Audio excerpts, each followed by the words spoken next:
Page number 209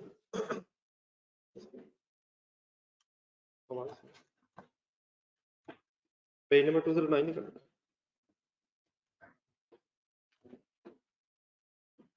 एक minute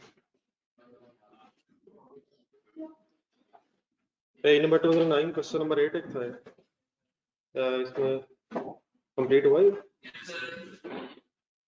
कहाँ issues आए जरा बता दो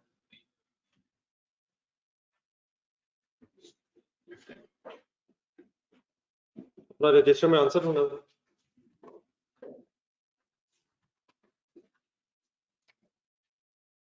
बेसिक ईपीएस का आंसर बताया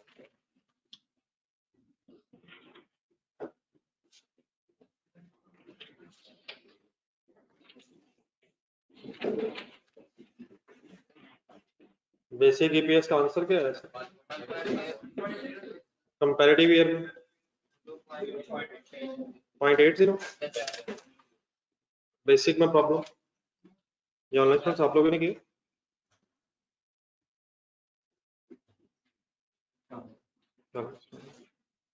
ये ऑनलाइन क्लास आपका कंप्लीट हो गया question number 8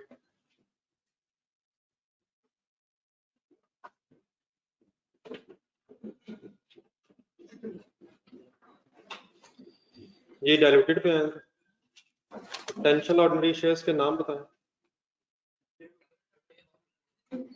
potential ordinary shares के नाम बताना चाहिए शेयर ऑप्शंस और ये प्रेफरेंस शेयर्स भी तो पोटेंशियल ऑर्डिनरी शेयर है हाँ जी इसका सेंटेंस पढ़ रहे ये जो प्रेफरेंस शेयर्स है ये क्या क्या तो है लेकिन क्या नहीं है ये रिडीमेबल है कम्युलेटिव है लेकिन ये नहीं बताया हुआ कि ये कन्वर्टेबल है नहीं तो दो पोटेंशियल ऑर्डिनरी शेयर्स है शेयर ऑप्शंस और कन्वर्टेबल बॉन्ड कोई मसला हो प्लीज आप लोग तो किया ही नहीं हो लगता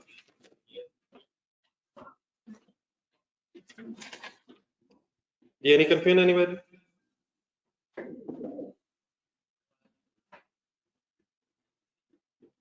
ऑनलाइन स्टूडेंट्स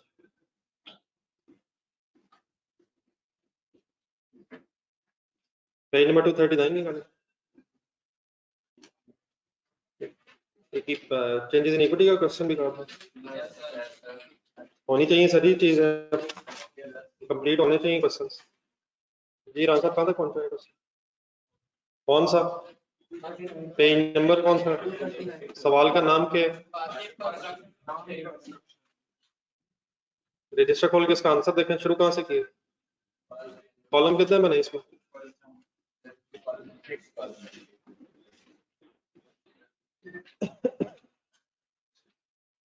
कॉलम कितने बनाए हैं किस किस का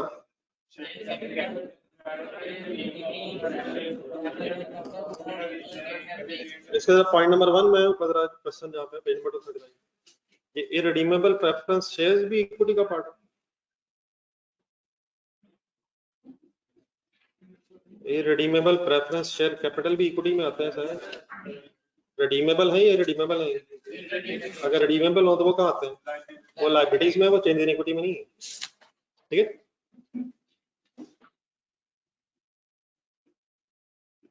शामिल सर जी एनी कंफ्यूजन जी ये भी गए चलिए सर कल हमने दो टॉपिक्स का टेस्ट देना टॉपिक्स का नाम लिखना था एक तो एपीएस रखना एक तो एपीएस रखना लेकिन साथ एक छोटा सा टॉपिक आईएस 20 रख सकते आईएस 20 कौन सा गवर्नमेंट ग्रांट्स का खासतौर पर जो थ्योरी वाला हिस्सा है ना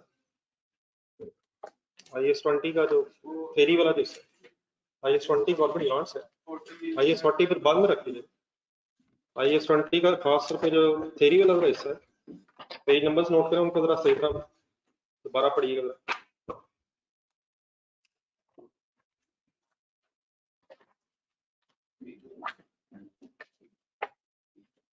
गवर्नमेंट ग्रांट्स कौन सा टॉपिक है जी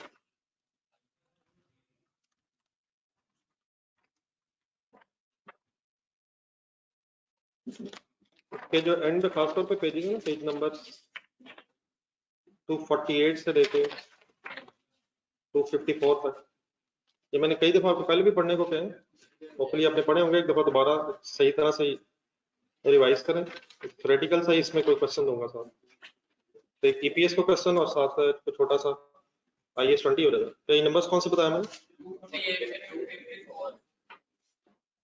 यही नंबर रिपीट कर दें सर।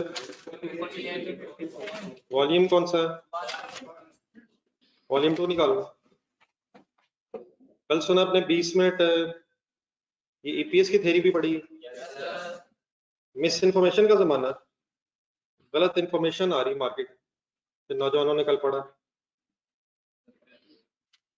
जहां बाकी सब कुछ हो सकता है, ये भी हो सकता है किसी ने कर लिया हो, किसी एक ने अगर किया होगा तो नहीं, पूरी क्लास छोड़े, सारे सीए के स्टूडेंट्स को आ जाता है, जहां जहां भी हो।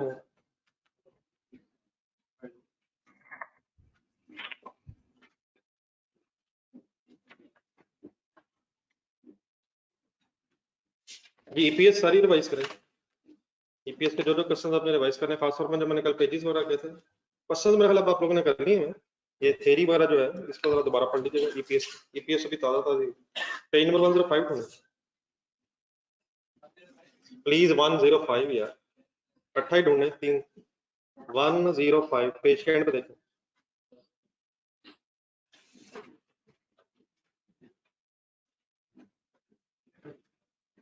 ये क्या हेडिंग लिखी नजर आ रही है? फाइनेंशियल स्टेटमेंट्स के 5 कंपोनेंट्स लिखवाए हैं। Statement of financial position, statement of comprehensive income, statement of changes in equity, notes of financial statement.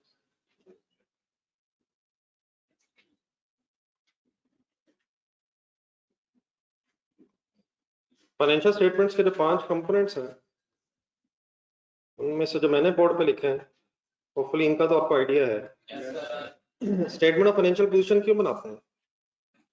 ताकि शेयर होल्डर्स को एसेट्स, लायबिलिटीज और इक्विटी की इंफॉर्मेशन दी जा सके।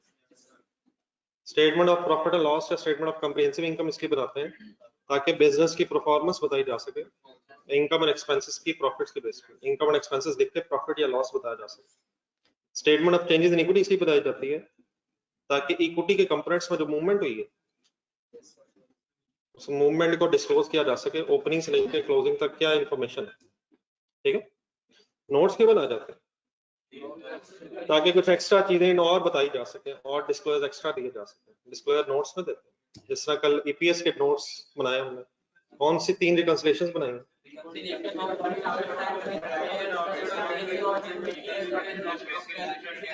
प्रॉफिट आफ्टर टैक्स की रिकंसिलिएशन की सबसे पहले हमने बेसिक अर्निंग के साथ, फिर बेसिक अर्निंग्स की डाइल्यूटेड अर्निंग्स है, फिर बेसिक शेयर्स की डाइल्यूटेड शेयर्स के साथ। तो ये नोट्स में हमने शेयर होल्डर्स को फर्दर एक्सप्लेनेशन दी।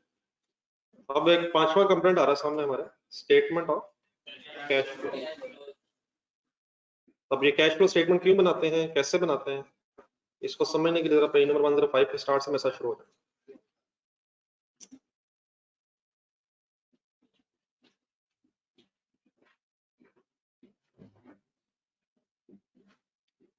ये फर्स्ट 2 लाइंस पहले पढ़, पेन हाथ रख लीजिएगा, जरा कुछ चीज हाईलाइट करते रहिए।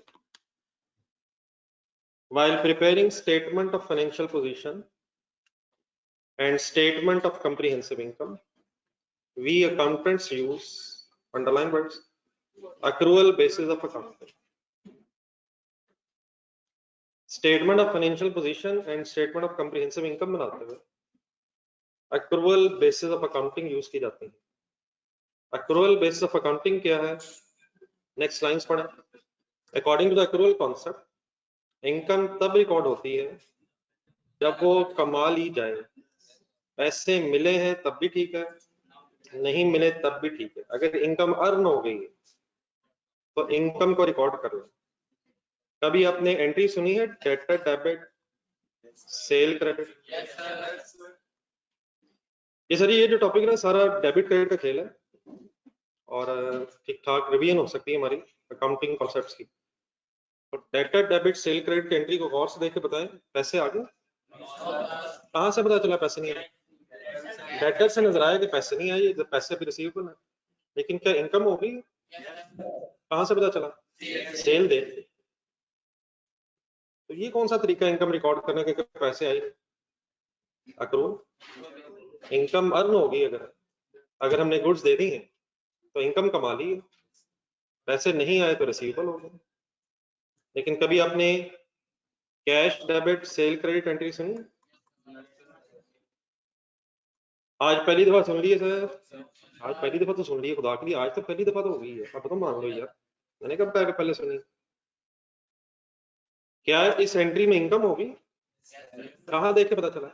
सेल, सेल मौलाना, सेल इनकम। कैश तो एसेट है, क्या इनकम होगी सर? क्या पैसे आ गए? तो ये तो एक ऐसी इनकम है जिसमें पैसे आ जाए। लेकिन अगर इनकम होगी पैसे नहीं भी है तब भी हम इनकम रिकॉर्ड कर लेंगे अगर वो अर्न हो गई, और अगर पैसे नहीं है तो फिर रिसीवेबल डेबिट करके एंट्री कर लेंगे। कोई भी अगर इनकम है, आपने एक प्लाजा रेंट पे दिया हो, रेंटल इनकम है, महीना गुजर गया, पैसे 2-3 दिन बाद अब रिसीव होने, इनकम कब रिकॉर्ड कर लेंगे? जब महीना गुजर गया, अब आपका ये राइट बनता है कि पैसे आपको मिले। इनकम आपने कमा ली है, लेकिन अगर नहीं मिली तो फिर कोई भी अगर इनकम है कमा ली है तो रिसीवेबल डेबिट और इनकम क्रेडिट होते हैं। तो ये किस कॉन्सेप्ट ने हमें कहा कि इनकम को कब रिकॉर्ड करें? एक्रूअल कॉन्सेप्ट में हमें कहा गया है कि इनकम को तब रिकॉर्ड करें जब वो अर्न हो गई। पैसे मिल गए हैं तो कैश डेबिट कर लें, और पैसे नहीं मिले तो रिसीवेबल डेबिट करके एंट्री पूरी कर लें। Income earn means, income recorded means income को किस दिन क्रेडिट कर लें, जिस दिन अर्न हो। तो सेंटेंस को अगर काउंटिंग पॉइंट ऑफ व्यू से पढ़ें तो दोबारा पढ़ें, income is credited when it is earn. पैसे मिल गए हैं तो कैश डेबिट करके एंट्री पूरी करें, और पैसे नहीं मिले तो रिसीवेबल डेबिट करके एंट्री पूरी करें। सिमिलरली यही जो कॉन्सेप्ट है एक्सपेंसेस के लिए क्या कहता है, पढ़े सेकंड स्टैंडर्ड में। Expenses are debited when they are, अगर एक्सपेंस हो गया है तो पैसे गए हैं या नहीं गए ये मैटर नहीं करता, तो आपको एक्सपेंस रिकॉर्ड कर लेना चाहिए, मींस डेबिट कर लेना चाहिए। असल अगर आपका बिजली का बिल आ गया और पेमेंट अभी आपने नहीं की तो क्या आपको इलेक्ट्रिसिटी एक्सपेंस रिकॉर्ड कर लेना चाहिए? क्या एंट्री करके यार, एक्सपेंस डेबिट, पैसे अगर नहीं गए तो पेबल हो गए। लेकिन अगर खर्चा हुआ साथ ही पैसे दे दिए तो फिर एक्सपेंस डेबिट कैश क्रेडिट भी हो सकता है। लेकिन कैश जाना मैटर नहीं करता, एक्सपेंस डेबिट उस दिन हो जाना चाहिए जिस दिन एक्सपेंस अब इनकम का मतलब हो जाए, एक्सपेंस हो जाए। अब एक्सपेंस कब हो जाता है? जिस दिन अमाउंट का फायदा ले लें तो एक्सपेंस हो जाता है। महीना गुजर गया, आपने कोई बिल्डिंग रेंट पे ली हुई थी, महीना गुजर गया लेकिन अब इस महीने के रेंट दिया नहीं आपने, लेकिन अब वो बेनिफिट क्योंकि आपने ले लिया उस बिल्डिंग का, तो रेंट आपका एक्सपेंस हो गया। पैसे दे दिए तो कैश क्रेडिट हो जाएगा, अगर देने हैं तो लायबिलिटी हो जाएगा। ठीक है, तो incomes are recorded when they are earned and expenses are recorded when they are incurred. This is a summary of what accrual concept. ठीक है, तो ये जो बात अभी हुई है आपके साथ, फर्स्ट लाइन पे जरा पढ़ें, ये कहाँ यूज होता है accrual concept? नहीं नहीं नहीं नहीं नहीं, प्रॉफिट एंड लॉस स्टेटमेंट और स्टेटमेंट ऑफ फाइनेंशियल पोजीशन बनाते हुए तो ये accrual concept यूज होता है।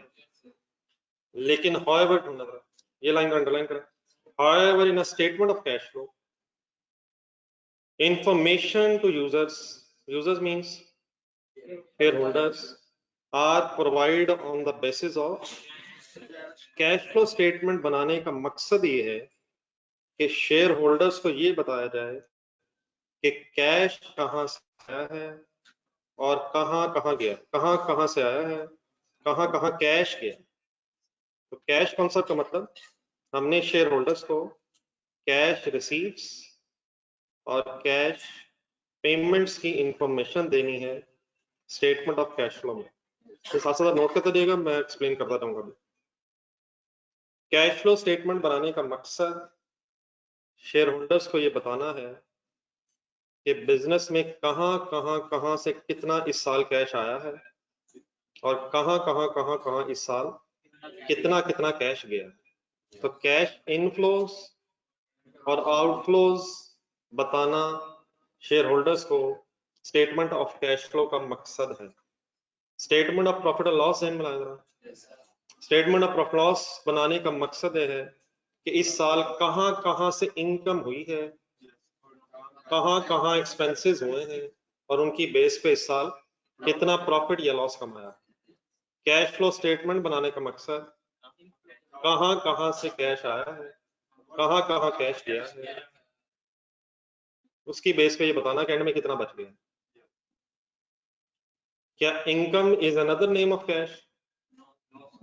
Income is equal to cash receipt and expense is equal to cash paid. पानी खत्म। इनकम कब होती है? जब कैश आता है। स्टेटमेंट ऑफ प्रॉफिट लॉस ना में बनाया था। अगर आप एंट्री करें डेटर डेबिट सेल क्रेडिट, तो इस एंट्री के इफेक्ट्स कहां कहां नजर आएंगे हमें? इस एंट्री से सेल प्रॉफिट लॉस में नजर आएगी और जो रिसीवेबल है वो करंट एसेट्स में नजर आएगा।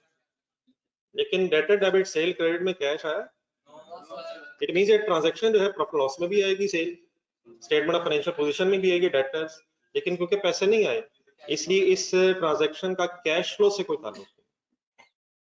कैश फ्लो से इस ट्रांजैक्शन का ताल्लुक कब बनेगा? वो कैश आएगा। तो समटाइम्स हो सकता है इनकम और कैश रिसीट और because of accrual concept.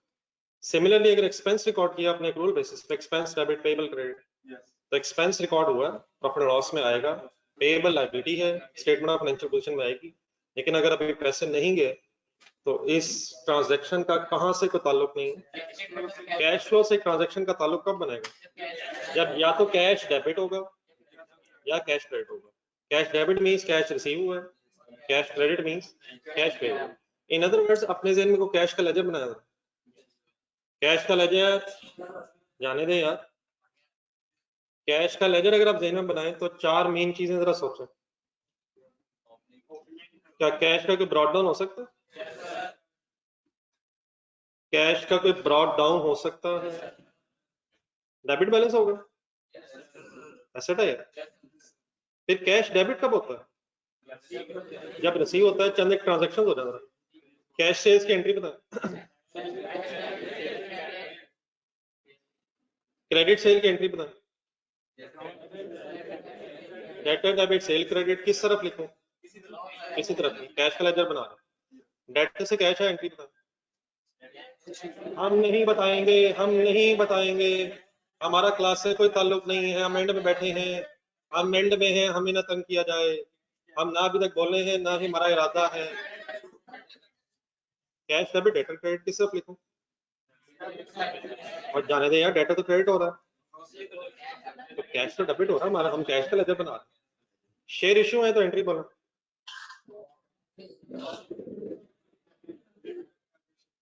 Share debit, cash debit, share capital credit, obviously premium वगैरह हो सकता है। बैंक से लोन लिया एंट्री बोलो। Cash debit loan credit and so on. ये सारी रिसीट्स हैं। अगर मैं कहूँ ये सारे जो कैश जो मैं डेबिट साइड पे फिगर्स लिखी हैं ये कैश रिसीट्स हैं। क्या मतलब कैश रिसीट्स? कैश आया है, कैश इनफ्लो है। ऑपोजिट साइड पे है। हाँ जी, अब ट्रांजैक्शन शुरू हो जाएगा। सिंपल से शुरू करना है। परचेज डेबिट, कैश क्रेडिट, अभी आउटफ्लो हुआ है cash. Rent expense debit, cash credit. बच्चों वाली बातें आगे बढ़ाते हैं। रेंट, इलेक्ट्रिसिटी, सैलरी वगैरह वगैरह वगैरह, कुछ फेवरेट चीजों पे आते हैं। लोन वापस किया, क्रेडिट करते हैं। क्या क्रेडिट करते हैं पाजा? लोन डेबिट, कैश क्रेडिट हो गया। डिविडेंड पे किया, डिविडेंड डेबिट कैश। लेकिन बहरहाल दोबारा रिवाइज करें, डिविडेंड डिक्लेयर हुआ है। डिविडेंड डेबिट पेएबल क्रेडिट का यहाँ से कोई ताल्लुक नहीं। डिविडेंड डेबिट पेएबल क्रेडिट, लेकिन जब पेएबल डेबिट और कैश क्रेडिट होगा तो यकीनन फिर वो कैश ट्रांजैक्शन बन जाएगा। तो डिविडेंड डिक्लेयर होता है तो एंट्री बताएं,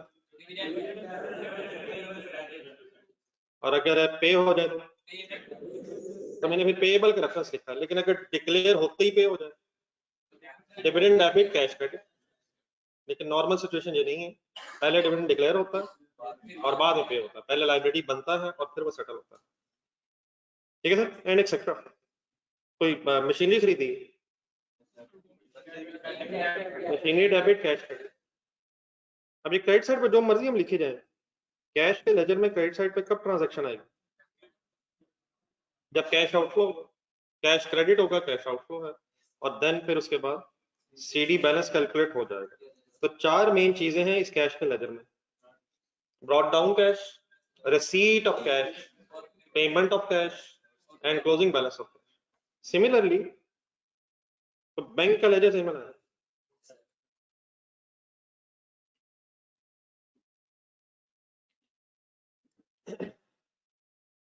brought down balance, bank balance asset है, तो डेबिट बैलेंस हो जाएगा। अब बैंक कब डेबिट होगा? जब बैंक में पैसे आए, जब बैंक में पैसे आएंगे बैंक डेबिट नहीं, बैंक में जब पैसे आएंगे तो बैंक डेबिट हो जाएगा। अगर कस्टमर ने बाय चेक पेमेंट की है तो बैंक डेबिट डेटर क्रेडिट हो जाएगा। अगर लोन के पैसे बाय चेक आए, बैंक डेबिट लोन क्रेडिट हो जाएगा। कैश बैंक में जमा करवाया तब भी बैंक डेबिट हो जाएगा। तो बैंक की डेबिट साइड डेबिट कब होगी फिगर? जब बैंक डेबिट होगा। कैश डेबिट होगा तो बैंक में डेबिट हो जाएगा। जब बैंक में जमा कराएंगे तो फिर होगा, वरना अगर बैंक में सीधे पैसे हैं तो बैंक तब डेबिट होगा जब बैंक में रिसीव हुई है, बैंक में पैसे जमा हुए निकले, बैंक डेबिट हो जाएगा। कैसे कैसे आ सकता है? लोन के भी आ सकते हैं, शेयर कैपिटल के पैसे बाय चेक लोग भेज सकते हैं, एक कस्टमर भी बाय चेक पेमेंट कर सकते हैं। जब भी आपको पैसे मिलेंगे बाय चेक तो आप क्या एंट्री करेंगे? बैंक डेबिट करेंगे, कॉरेस्पॉन्डिंगली सोर्स देंगे, शेयर कैपिटल, लोन या डेटर वगैरह। तो once again debit side of bank क्या चीज आएगी? बैंक की रिसीट्स आएंगी, रिसीट्स फ्रॉम बैंक।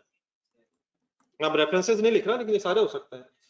अगर आपने चीजें बेची हैं और कस्टमर ने पैसे कैश में देने की बजाय बाय चेक दिए हैं तो bank debit sale credit, bank debit debtor credit, bank debit share capital credit, bank debit loan credit. कब होगा ये? या बाय चेक मिले या सीधे किसी ने बैंक में जमा करवा दी, ऑनलाइन ट्रांसफर करा दी बैंक अकाउंट में, आपके अकाउंट में भी आते हैं, सीधे आ जाते हैं। क्या डेबिट हो जाता है? बैंक डेबिट होता है, बैंक की तरफ से आता है, और इनकम क्रेडिट हो जाती है, सॉरी पेबल क्रेडिट हो जाता है। डैडी को वापस करनी है नहीं, अब्बा जी क्रेडिट का मतलब पेबल टू अब्बा जी को वापस करने बजान क्या अब्बा जी हमारे तो वापस ही करने, एंड वाइस वर्सा। जब कभी हमारे पैसे उनके पास जाएंगे तो उनके हैं, तो हमारे पैसे भी उन्हीं के होंगे। अब समझ नहीं आई। बैंक क्रेडिट कब होता है? जब आप अपने बैंक अकाउंट से या तो बाय चेक पेमेंट कर दें या ट्रांसफर करा दें। आप जरा डेबिट साइड देखें, सॉरी कैश की क्रेडिट साइड देखें। परचेज अगर किया आपने लेकिन पैसे बाय चेक दे रहे हैं, purchase bank credit, rent expense debit bank credit, loan debit bank credit, dividend debit bank credit. तो ये सारी ट्रांजैक्शन बैंक में भी आ जाएंगे। इन अदर वर्ड्स बैंक की जो पेमेंट्स हैं, बैंक कब क्रेडिट होगा? जब बैंक से पेमेंट्स हो, बाय चेक या ऑनलाइन। आज जमाना बदल गया। तो बैंक के लेजर में भी यही 4 चीजें होंगी। मैंने इसलिए जरा समराइज फॉर्म में लिखने की कोशिश की है। कौन सी 4 चीजों पे मेरा फोकस है? ब्रॉट डाउन होगा, बैंक डेबिट कब होगा? फाइनल सोचना है बैंक कब डेबिट होगा? जब बैंक में रिसीट होगी, पैसे आएंगे। बैंक क्रेडिट कब होगा? जी बेटा ड्राइंग्स ऑफ बचपन हो गया मेरा, ड्राइंग्स की एंट्री बोलेंगे। कैश भी क्रेडिट हो सकता है, बैंक भी क्रेडिट हो सकता है। अगर ड्राइंग्स डेबिट परचेजेस क्रेडिट होंगे कब होता है? ओनर गुड्स ले गया तो ड्राइंग्स डेबिट, परचेजेस क्रेडिट। अब इस ट्रांजैक्शन का फिर इन लेजर से ताल्लुक नहीं है। ये ट्रांजैक्शन तो है लेकिन ना कैश आ रहा है ना कैश जा रहा है, तो देयरफॉर इस ट्रांजैक्शन का कैश बैंक लेजर से ताल्लुक नहीं बनेगा।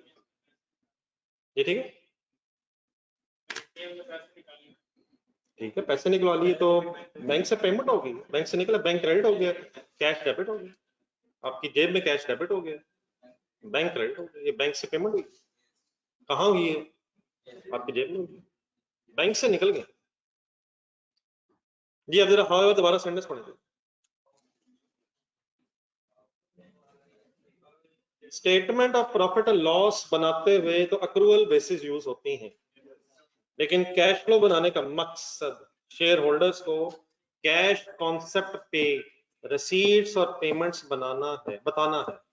In other words, next sentence, therefore always consider cash flow statement just like a underline words receipt and payment account in a statement form. Board पे दोबारा देखो, ये मैंने आपके सामने कौन से दो लेजर बनाए हैं? कैश और बैंक का दो लेजर्स बनाए। क्या इन दोनों लेजर्स में डेबिट साइड पर रिसीट्स हैं और दोनों लेजर्स में क्रेडिट साइड पे पेमेंट्स हैं? तो इन लेजर्स को अगर इकट्ठा करके बोला जाए, इन दो लेजर्स को, कैश एंड बैंक लेजर्स को, तो इसे रिसीट एंड पेमेंट अकाउंट क्यों कह सकते हैं? क्योंकि दोनों लेजर्स में रिसीट्स हैं, दोनों लेजर्स में, हाँ कैश रिसीट्स हैं और बैंक रिसीट्स हैं। तो अगर कौन कौन से दो लेजर इकट्ठे हो जाए, कैसे इकट्ठे हो जाए? दोनों ब्रॉड डाउन को प्लस कर लें, दोनों सेल रिसीट्स को, दोनों डेटर रिसीट्स को, जो जो चीजें इकट्ठी हैं उनको प्लस करते रहें और क्रेडिट साइड की पेमेंट्स को भी इकट्ठा करते जाएं। तो क्लोजिंग बैलेंस जो आपके पास आएगा वो फिर कैश का आएगा या बैंक का आएगा? वो किन दोनों का आ जाएगा? कैश है ना बैंक का क्लोजिंग बैलेंस आएगा। ठीक है, समटाइम एक छोटी चीज और इस वक्त, कभी आपने वर्ड सुना बैंक ओवरड्राफ्ट? मुकरिएगा नहीं, ये क्या चीज है बैंक ओवरड्राफ्ट? ये भी बैंक अकाउंट है, बैंक अकाउंट है, ये भी बैंक अकाउंट है। सिर्फ फर्क क्या है कि इस बैंक अकाउंट में बैलेंस डेबिट की बजाय क्रेडिट कैसे हो जाता है, ये भी जरा एक सेकंड बोर्ड पे देखो। Let's say brought down balance आपका, ये चलें सीधे मैं शुरू करता हूँ।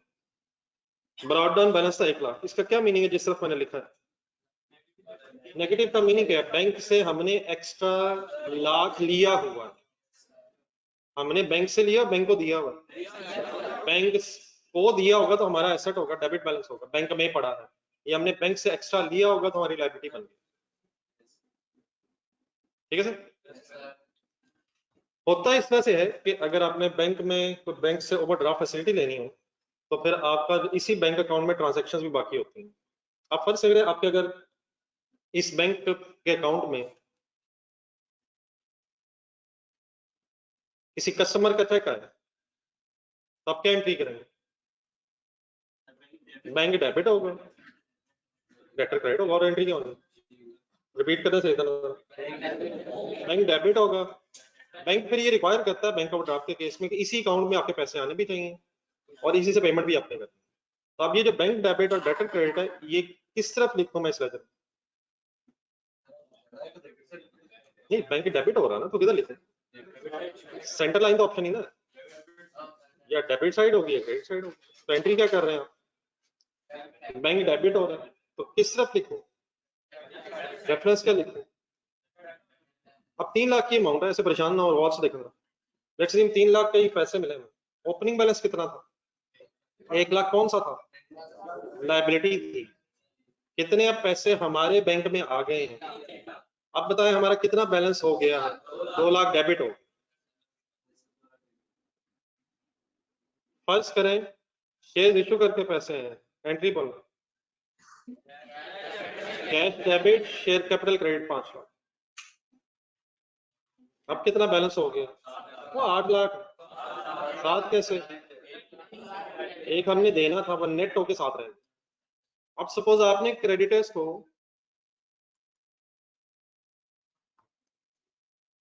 4 लाख की पेमेंट की है, एंट्री कर, creditor debit bank credit, cash की बैंक में ट्रांजैक्शन है। ऊपर क्या नजर आ रहा है आपको? बार बार ओवरड्राफ्ट लिखा तो हुआ है, लेकिन हो ये रहा है कि इसी अब ओवरड्राफ्ट अकाउंट में पैसे आएंगे भी और इससे जाएंगे भी। जब ये जाएंगे तो ये बैलेंस बढ़ जाएगा या कम हो जाएगा? अकॉर्डिंगली एडजस्ट करते रहना। पहले बैलेंस कितना था?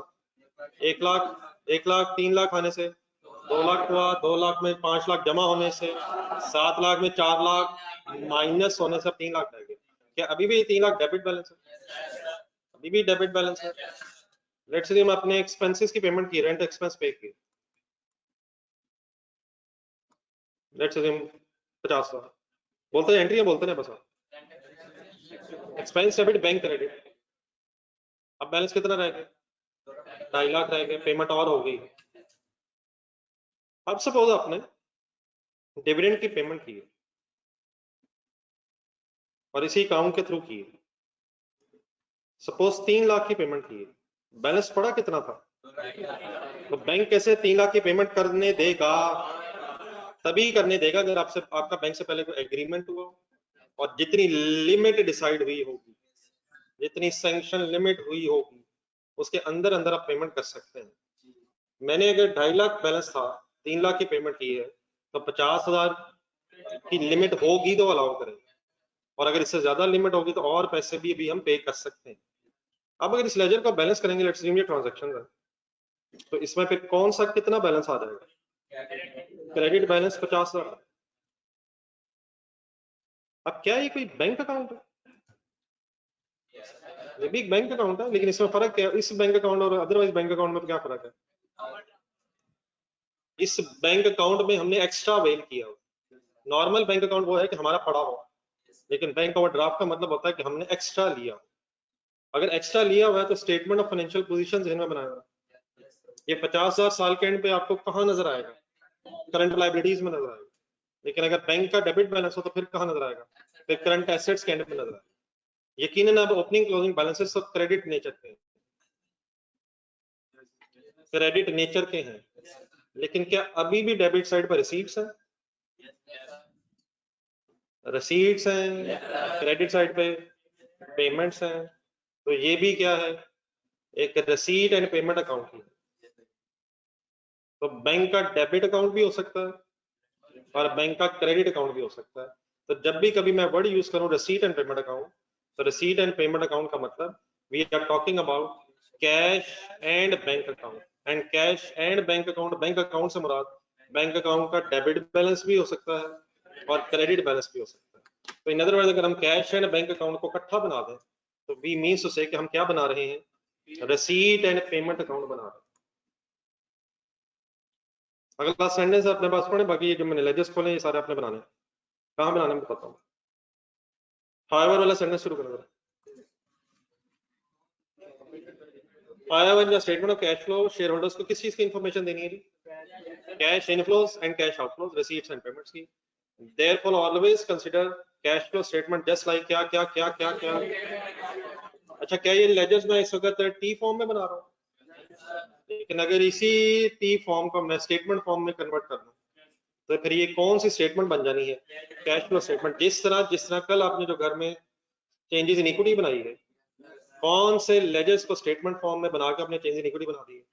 Share capital, share premium, retained earning, surplus वगैरह, ये जितने इक्विटी के हेड्स हैं इनके लेजर्स को अगर आप स्टेटमेंट फॉर्म में लिख दें स्टैम्प हेडिंग्स के साथ तो आप statement of changes in equity बना देते हैं। इसी तरह रिसीट एंड पेमेंट अकाउंट को अगर स्टेटमेंट फॉर्म में लिख दिया जाए तो स्टेटमेंट ऑफ कैश फ्लो बन जाती है। लेकिन receipt and payment account means क्या? जरा अगली लाइन पढ़े, एक एरो बना हुआ, receipt and payment account is a combined कौन कौन सा अकाउंट? इसका मतलब ये है कि बोर्ड पे एक सेकंड देखो, बाद में नीचे से बनाओ देते हैं। क्या रिसीट एंड पेमेंट अकाउंट में डेबिट बैलेंस हो सकता है? किस किस को जमा करके? कैश और बैंक के डेबिट बैलेंस को जमा करके। लेकिन अगर ये कंबाइंड अकाउंट है तो समटाइम्स हो सकता है इस रिसीट एंड पेमेंट अकाउंट में दो ओपनिंग बैलेंस हो जाएं। ये वाला ओपनिंग बैलेंस फिर किसका होगा? बैंक ओवरड्राफ्ट का होगा। क्या इस तरह से कभी लेजर आपने जिंदगी में पहले कभी देखा है जिसमें एक ही लेजर में दो ब्रॉड डाउन दो क्रेडिट डाउन आ रहे हो? क्या आपको पीआरसी एग्जाम्प्ट थी? हरगिज नहीं थी। कभी आपने डेटर कंट्रोल अकाउंट वर्ड सुना है? वो भी नहीं सुना है। कभी आपने अकाउंटिंग लफ्ज सुना है? आज पहली दफा सुन लिया है। ये दो चीजें जो ब्रॉड डाउन डेबिट साइड पे है, ये कैश एंड बैंक के डेबिट बैलेंसेस जमा हुए हैं, और जो क्रेडिट साइड पे बैलेंस मैंने लिखा है ये बैंक ओवरड्राफ्ट का ओपनिंग बैलेंस होगा। ठीक है सर। फिर यकीनन डेबिट साइड पे कैश या बैंक की रिसीट्स होंगी, क्रेडिट साइड पे क्या होगा? पेमेंट्स होंगी। और क्या फिर दो क्लोजिंग बैलेंसेस भी हो सकते हैं? कैश एंड बैंक का डेबिट बैलेंस ऑपोजिट साइड पे नजर आ रहा होगा, क्रेडिट साइड पे क्लोजिंग डेबिट बैलेंस, और क्लोजिंग क्रेडिट बैलेंस किस तरफ होगा? डेबिट साइड पे। तो कितने बैलेंसेस हो सकते हैं एक रिसीट एंड पेमेंट अकाउंट में? दो बैलेंसेस। ये चार नजर तो आ रहे हैं, दो कौन से हैं? दो कौन से? दो ओपनिंग है, दो क्लोजिंग है। तो दो ओपनिंग किस किस के हैं? कैश एंड बैंक का कंबाइंड डेबिट बैलेंस आ गया, लेकिन बैंक ओवरड्राफ्ट का क्रेडिट बैलेंस आ गया। सिमिलरली जो डेबिट बैलेंस है क्लोजिंग लिखा हुआ वो कैश एंड बैंक को इकट्ठा करके आ जाएगा, और credit balance of bank overdraft इसी लेजर में आ सकता है। ठीक है, डेटर कंट्रोल अकाउंट किसको याद आया? Yes sir. तो शुक्र नहीं है। ये एक रसीद है पेमेंट अकाउंट, जरा ढूंढे दरमियान में आपके पास बना हुआ। क्या मतलब ये 10,000 कैश एंड बैंक, क्या मतलब 2,000 बैंक ओवरड्राफ्ट? रसीट्स लिखी, फिगर्स लिखी, वैसे अजीम फिगर्स है, और फिर पेमेंट्स हैं, और bank overdraft CD debit credit balance, ये क्रेडिट बैलेंस है 12,000 और 1,20,000 के कुछ अजीम फिगर्स है। आप इस तरह रिसीट एंड पेमेंट अकाउंट तो बना हुआ, ये जो 3 लेजर मैंने बनाए, कैश, बैंक और बैंक ओवरड्राफ्ट, पिछला पेज खाली है वहां जरा, लेकिन वहां और भी काफी सारे बनाने हैं। नीचे आधे से ज्यादा सफा मतलब ऊपर जरा बनाए, आपने सामने बनाया, ऊपर जरा छोटे छोटे करके बनाए, नीचे भी काफी लेजर आने हैं। कौन से 3 लेजर बना लो? Cash, bank and bank overdraft. ये आप भी कर लीजिए।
नहीं, जरूरी नहीं, हो सकता है एंड में सिर्फ डेबिट बैलेंस ही हो।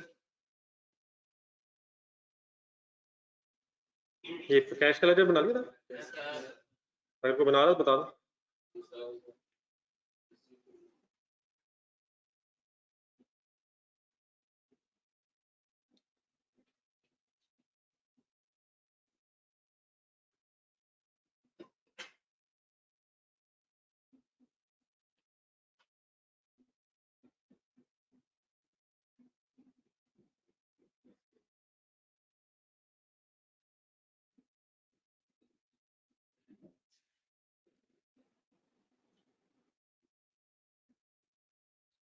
ये मंजूर साहब क्या हुआ, क्या डिस्टर्बेंस है?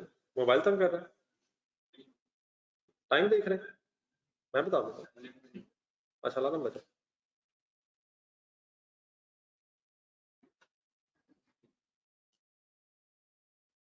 सामने रख लें, बाद में बार बार पढ़।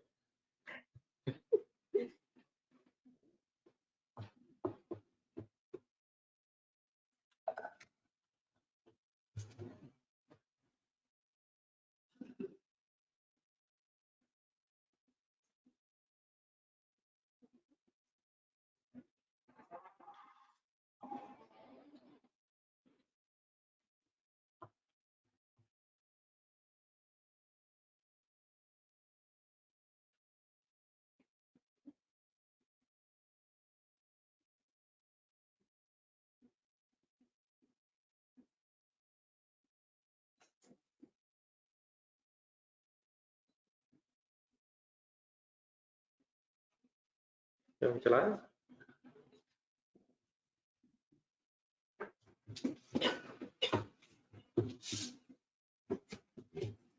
ये नोटेड है सर? अच्छा, मैंने बैक साइड बोर्ड पे देखे, ये बैंक ओवरड्राफ्ट मैंने वर्ड लिखा तो है, अगर मैं ना भी लिखूं तो ये लेजर बताएं बैंक ओवरड्राफ्ट का नहीं है, कैसे पता चला? ये बैंक ओवरड्राफ्ट जस्ट इसलिए हमने लिखा है कि हमारे जहन में आ जाए, अदरवाइज ये सिंपली बैंक अकाउंट है। हमें कैसे पता चलेगा ये ओवरड्राफ्ट अकाउंट है? बैलेंसेस देख के पता चलेगा, बैलेंसेस बताएंगे। क्या ये हो सकता है साल के शुरू में डेबिट बैलेंस और एंड में क्रेडिट हो जाए? वो कैसे? ड्यूरिंग द ईयर पेमेंट ज्यादा होगी, और बैंक पेमेंट ज्यादा कब करने देगा? जब आपका कोई एग्रीमेंट हुआ होगा। अदरवाइज मैक्सिमम बैंक से आप कितने पैसे निकलवा सकते हैं? जितने आपके पड़े होंगे। लेकिन अगर बैंक उससे ज्यादा इजाजत दे रहा है तो उसकी वजह सिर्फ ये होगी कि आपने बैंक से कोई एग्रीमेंट किया होगा कि इन केस अगर जरूरत पड़ जाए तो एक्स्ट्रा पैसे वो अलाउ कर देगा। डन है सर? चले यहाँ तक बात हुई है, दोबारा कंक्लूड करें जिसे फर्स्ट लाइन से शुरू करें। Statement of profit and loss बनाते हुए ये लेजर्स बन गए सबके? ये को बना रहा हूँ ये ऑनलाइन स्टूडेंट्स, फर्स्ट लाइन से पढ़ेंगे आप। Statement of profit and loss, statement of financial position बनाते हुए कौन सा कॉन्सेप्ट यूज होता है? कैश फ्लो बनाते हुए कौन सा कॉन्सेप्ट यूज होता है? कैश एंड रिसीट बेसिस का मतलब ये है कि फिर इसका मतलब हमने कैश फ्लो स्टेटमेंट को हमेशा रिसीट एंड पेमेंट अकाउंट ही के तौर पे समझना है, और रिसीट एंड पेमेंट अकाउंट का मतलब combined cash and bank account, and bank account means debit balance भी हो सकता है और क्रेडिट बैलेंस भी हो सकता है। इसका मतलब तीन लेजर्स फिलहाल हमें पता चल गए। नंबर 1 कैश, नंबर 2 बैंक का डेबिट बैलेंस, और नंबर 3 बैंक का क्रेडिट बैलेंस। अब रिसीट एंड पेमेंट अकाउंट एक बना हुआ है, ये समझ आता है जो आपके पास बुक में बना हुआ है। अब मैंने अभी क्या कहा आपसे, बल्कि क्या कह रहा हूँ बार बार शायद, कि रिसीट एंड पेमेंट अकाउंट ही को अगर स्टेटमेंट फॉर्म में कुछ हेडिंग्स के साथ लिख दिया जाए, कौन सी स्टेटमेंट बन जाएगी? स्टेटमेंट ऑफ कैश फ्लो बन जाएगी।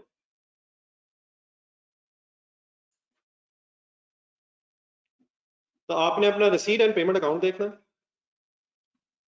मैंने इसको जरा आपके साथ स्टेटमेंट फॉर्म में लिखना है, और आपको ऐसे लिखने की जरूरत नहीं, आपने बस गौर से देखना है मैं करके रहा हूं। कौन सा लेजर आप देख रहे हैं और मैं क्या करने लगा? रिसीट एंड पेमेंट अकाउंट आप देखने लगे और मैं उसको स्टेटमेंट फॉर्म में लिखने लगा हूं। ये क्योंकि आपके लिए पहली दफा है इसलिए मैं चाह रहा हूं कि पहले आप देख लें मैं करके रहा हूं। अब इसका जो भी फॉर्मेट होगा वो डेफिनेटली आपके लिए एक नई चीज है, तो फॉर्मेट हमेशा की तरह पहले आपने में से सीखना है, वो बना देंगे इंशाल्लाह। लेकिन हम बनाने क्या लगे बस ये क्लियर होना चाहिए, हम रिसीट एंड पेमेंट अकाउंट बनाने लगे हैं लेकिन लेजर फॉर्म में नहीं, स्टेटमेंट फॉर्म में अगर बनाने लगे तो इसका नाम हो जाना है स्टेटमेंट ऑफ कैश फ्लो। ये कैश फ्लो का मतलब क्या होता है? कैश फ्लो, अच्छा इसमें वर्ड लिखा हुआ कैश, लेकिन इसी कैश के वर्ड में कैश इन हैंड भी वर्ड शामिल है, और इसी में फिर कैश एंड बैंक भी शामिल है। मतलब rather than statement of cash and bank flow कहें, कैश के वर्ड में क्या क्या कवर्ड है? कैश भी कवर्ड है, बैंक भी कवर्ड है, और बैंक में भी फिर दोनों कवर्ड है। एक छोटा सा नाम रखा हुआ है स्टेटमेंट ऑफ कैश फ्लो। ये sir statement of cash flow में सबसे पहले रिसीट्स लिखी जाती हैं। आप लेजर देखें और फिगर बताएं, लेजर नजर आ रहा है? सॉरी यार सवाल पूछा मैंने, लेजर देखें फिगर बता दें। 10,000 ही है, 5 लाख ही है, और क्या बता दें? वही रिसीट है जिसके सामने आर से एक वर्ड लिखा हुआ है। What is the receipt? Receipts को हम पॉजिटिव इसलिए रखा करेंगे क्योंकि कैश आ रहा है, हमें अच्छा लग रहा है, पॉजिटिव रखेंगे। और पेमेंट्स को हम नेगेटिव इसलिए रखेंगे क्योंकि कैश जा रहा है, ज्यादा अच्छा लग रहा है। रिसीट्स इनफ्लो है, पेमेंट्स आउटफ्लो है। अगर सी ऊपर नीचे लिखेंगे तो रिसीट्स में से पेमेंट्स को माइनस करते हैं। फिगर मिल गई?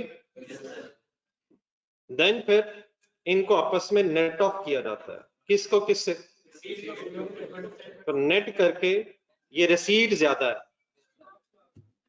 5 लाख माइनस 4 लाख, तो 1 लाख रिसीट ज्यादा है, तो इसे हम कहेंगे नेट कैश रिसीट। क्या पेमेंट्स भी ज्यादा हो सकती हैं? तो देन वर्ड हो जाएगा नेट कैश पेमेंट, और ऑब्वियसली अगर पेमेंट ज्यादा होंगी तो नेगेटिव फिगर नीचे आएगी। फॉर एग्जांपल अगर 7 लाख हो जाए पेमेंट तो 2 लाख नेगेटिव फिगर होगी। Why this 1 lakh is positive? रसीद ज्यादा है, तो इसको फिर फाइनली वर्ड बोला जाता है इसके लिए नेट कैश फ्लो। और ये कैसे पता चलेगा ये नेट कैश रिसीट है या नेट कैश पेमेंट है?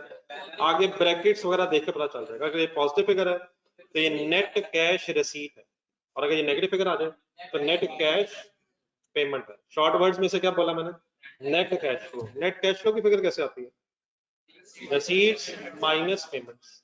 देन उसके बाद फिर आपने लिखना होता है ओपनिंग बैलेंसेस को। ओपनिंग बैलेंसेस देखें जरा लेजर में।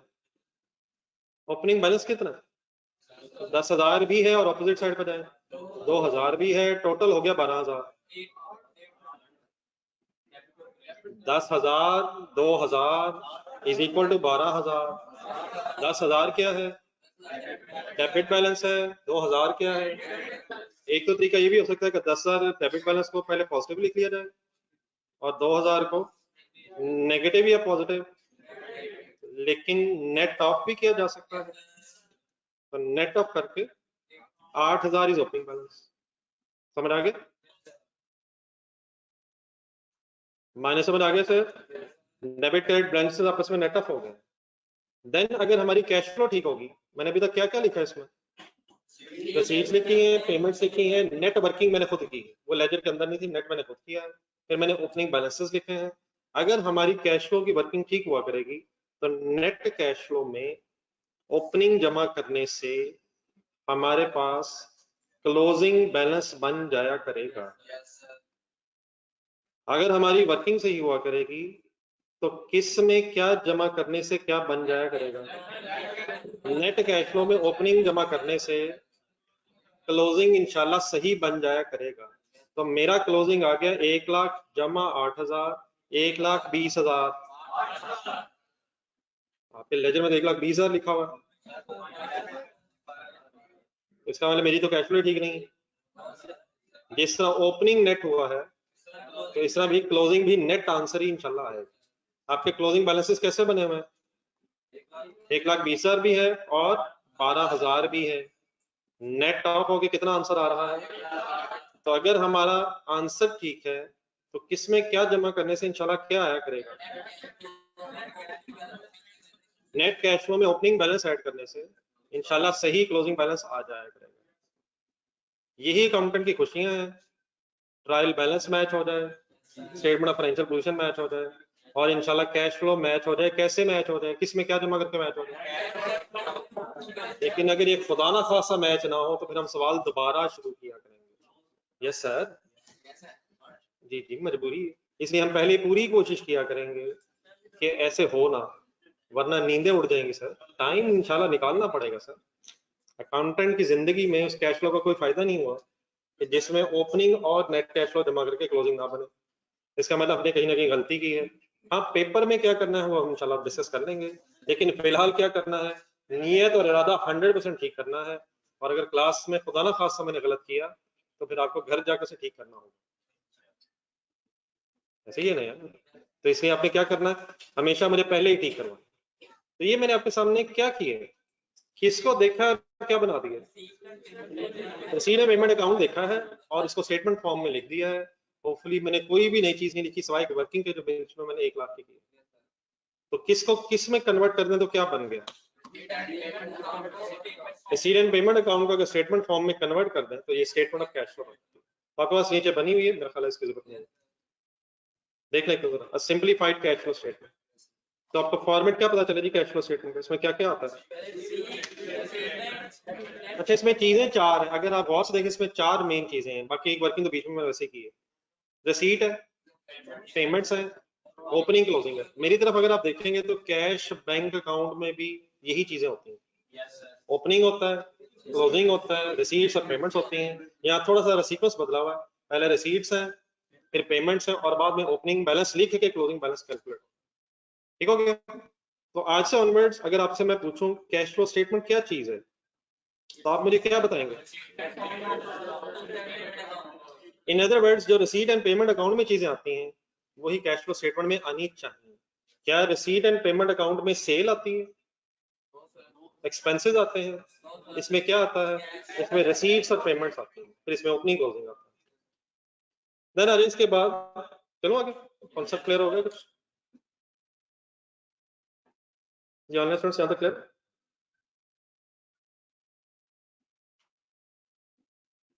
देन सर इससे पहले कि हम आप इस कैश फ्लो को डिटेल में डिस्कस करें, कुछ और लेजर्स हमने जरा रिवाइज करने हैं। इंपॉर्टेंट पॉइंट्स रिमेंबर में कुछ हेडिंग, कुछ पॉइंट्स लिखे हुए आगे। कुछ लेजर जरा मुझे बनवाते हैं, बाद में साथ साथ थोड़ी पढ़ते रहते हैं। पहले एक लेजर जरा हम डिटेल में जरा डिस्कस करें। ये सारे लेजर आपने बनाने हैं जो मैं अभी बनाऊंगा, लेकिन बनाने से पहले इन्हें रिवाइज कर लेना जरूरी है। कभी डेटर या ट्रेड रिसीवेबल का अकाउंट बनाया? मुझे लग रहा है कि अकाउंटिंग एग्जाम है आपकी, लेकिन अब नहीं, अगर है भी, अगर थी भी तो अब नहीं। तो डेटर अकाउंट जरा बनवाएं, इसमें 4-5 मेन चीजें जरा गिनवा दें। ब्रॉड डाउन हो सकता है, अगर होगा तो डेबिट बैलेंस होगा। कैश सेल की एंट्री बोलो, एंट्री तो बोलिए, ये तो कुछ जरूरी नहीं कि एंट्रीज हम वही बोले जो इसमें आनी है, एंट्री तो बोली जा सकती है। शेयर इश्यूएंस की एंट्री बोले, बोनस शेयर्स की एंट्री बोले, सब कुछ बोली जा सकती है। ठीक है, यहाँ नहीं आनी, मतलब ठीक है। यहाँ कौन सी सेल आनी, कैश सेल या क्रेडिट सेल? क्रेडिट सेल की एंट्री बोलो। लेट्स से इनकी ओपनिंग डेट इज 10,000 है, क्रेडिट सेल है 5 lakh, debtor debit sale credit, credit side पे है। कैश रिसीट की एंट्री बताए, cash receipt from customer.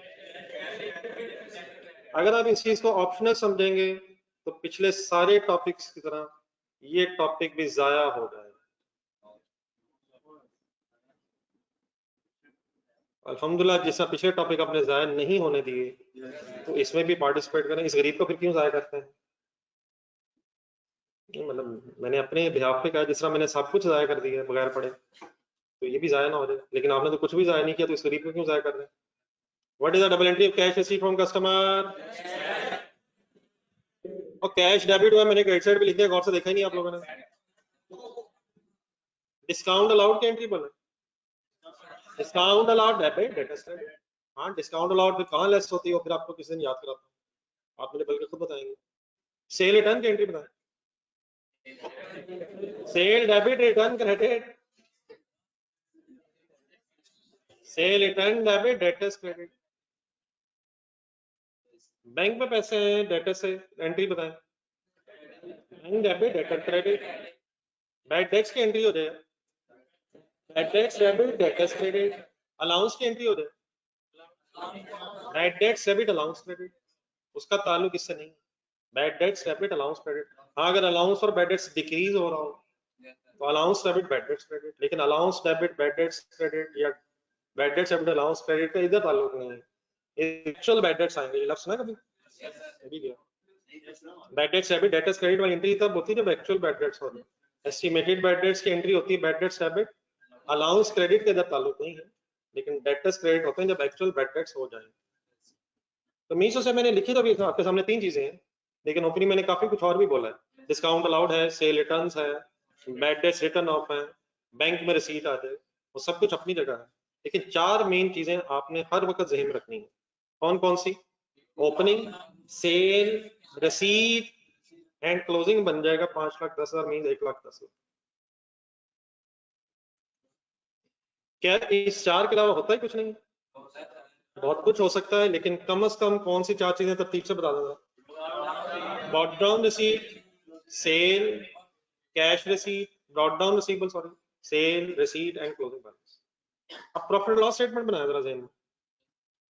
Profit and loss में यहां से कोई फिगर जाएगी, कौन सी? सेल 5 लाख। कैश फ्लो जहन में लाए, कैश फ्लो में यहां से कोई फिगर आनी चाहिए, कौन सी? रसीद 4 lakh. Statement of financial position जहन में बनाए, साल के एंड में कोई receivable statement of financial position में जाएगा, कितना? 1,10,000 करंट एसेट्स में, और यकीन है वो पिछले साल का रिसीवेबल है जो पिछले साल की स्टेटमेंट ऑफ फाइनेंशियल पोजीशन में होगा। प्रॉफिट एंड लॉस में जाएगा 5 लाख, इनकम की फिगर, सेल की फिगर, और स्टेटमेंट ऑफ कैश फ्लो में जाना चाहिए 4 लाख। क्या इनकम की अमाउंट और रसीद की अमाउंट में फर्क हो सकता है? What is the amount of income? 5 lakh. What is the amount of cash receipt? 4 lakh. क्या इनमें फर्क है? 5 लाख 4 लाख का फर्क है। लेकिन क्या अगर ओपनिंग बैलेंस ऑफ रिसीवेबल भी ना हो, क्लोजिंग बैलेंस ऑफ रिसीवेबल भी ना हो, है, और 5 लाख सेल हुई हो और बाकी चीजें भी ना हो सकती है बाकी, मसलन सेल रिटर्न, डिस्काउंट अलाउड, सब कुछ हो सकता है। लेकिन मैंने क्या कहा, ओपनिंग एंड क्लोजिंग दोनों ना हो और 5 लाख की रिसीट हो, सॉरी 5 लाख की सेल हो, तो क्या इतने ही पैसे इस साल मिल भी गए होंगे?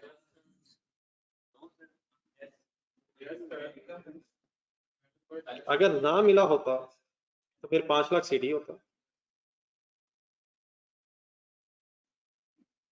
ना ओपनिंग है मींस ना पिछले साल का कोई रिसीवेबल है, ना क्लोजिंग है मतलब ना ही इस साल के एंड पे कुछ रिसीवेबल रहा है, और 5 लाख आपकी सेल हुई है, तो क्या फिर जितनी सेल हुई है उतनी रिसीट भी हो गई होगी?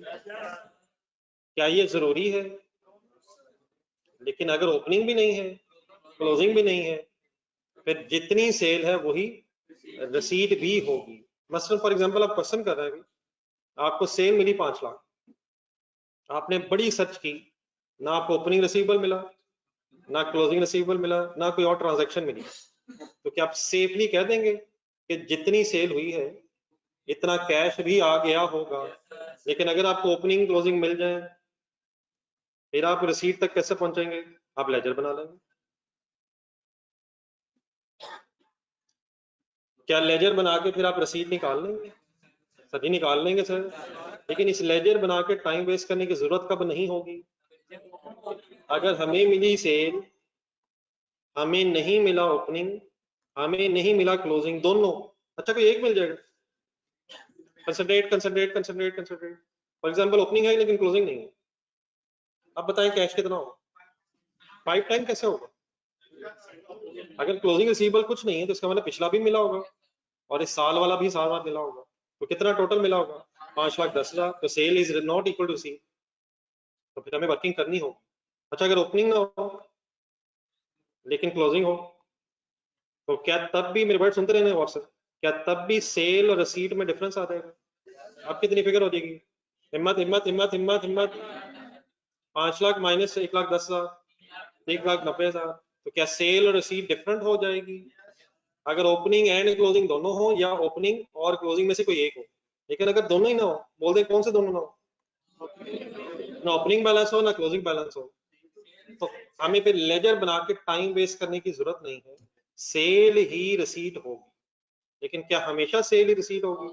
अगर ओपनिंग क्लोजिंग बैलेंसेस होंगे तो फिर डेफिनेटली हम वर्किंग करके रिसीट तक पहुंचा करेंगे। कैश फ्लो में सेल आनी है, रिसीट आनी है? कैश फ्लो में सेल आनी है या रिसीट आनी है? रिसीट आनी है। वो एक ही बात होती है। कब एक बात हो जाती है? जब ओपनिंग एंड क्लोजिंग दोनों ना हो। इससे पहले क्या लेजर बनाने की कोशिश करें, आप पहला सेंटेंस पढ़ा नीचे। If there is no opening and closing balance of debtor, then dash is equal to dash. Underline the last words. Underline the last words. क्या क्या ना हो? दोनों ही ना हो या एक भी हो? दोनों क्या ना हो? और अगर कोई मिल जाए, ओपनिंग या क्लोजिंग या दोनों ही मिल जाए, तो फिर ये बात हरगिज सही नहीं होगी। फिर आप क्या किया करेंगे? आप मुझे लेजर बनवा दिया करेंगे और मुझे रिसीट कैलकुलेट करवा दिया करेंगे।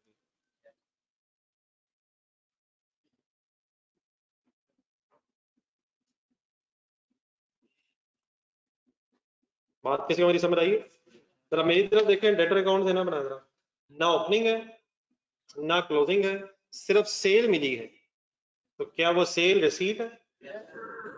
देखिए अगर रिसीवेबल्स नहीं है तो ये भी तो हो सकता है कैसे नहीं हो। अगर रिसीवेबल ही नहीं है, ना ओपनिंग है ना क्लोजिंग ना डेटर्स ही नहीं है, तो ये भी तो हो सकता है हमने कैश पे बेचा हो, और ये भी हो सकता है कि हमने बेचा तो क्रेडिट पे हो, लेकिन ड्यूरिंग द ईयर ही सारा कैश मिल भी गया। लेकिन ये तो जरूरी नहीं है। मैंने आपके साथ ओपनिंग क्लोजिंग के साथ एक लेजर बनाया, तो आप इसी तरह बना लें। अगर ओपनिंग क्लोजिंग होंगे तो सेल रिसीट के बराबर नहीं होगी, हमें वर्किंग करना पड़ा करेगी। लेकिन हमें ये लेजर बना के टाइम वेस्ट नहीं करना चाहिए। अगर क्या क्या ना मिले तो फिर क्या ही क्या होगा। अगर ओपनिंग एंड क्लोजिंग दोनों ना मिले तो हम सेफली ये बात कंक्लूड कर सकते हैं कि जो सेल की अमाउंट है वो रसीद के बराबर होगी। अब ये लेजर्स आपने बनाने हैं, पिछला पेज यूज करें। और अभी काफी सारे 1 2 3 4 बनने अभी और 3 4 लेजर और मंजूर साहब, आज कितने लेजर?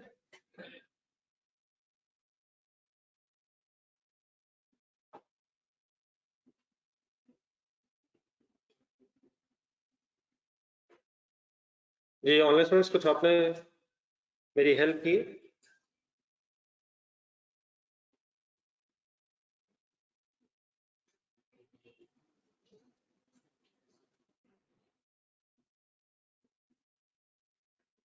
ये बेटा बात समझ के हेल्प की है।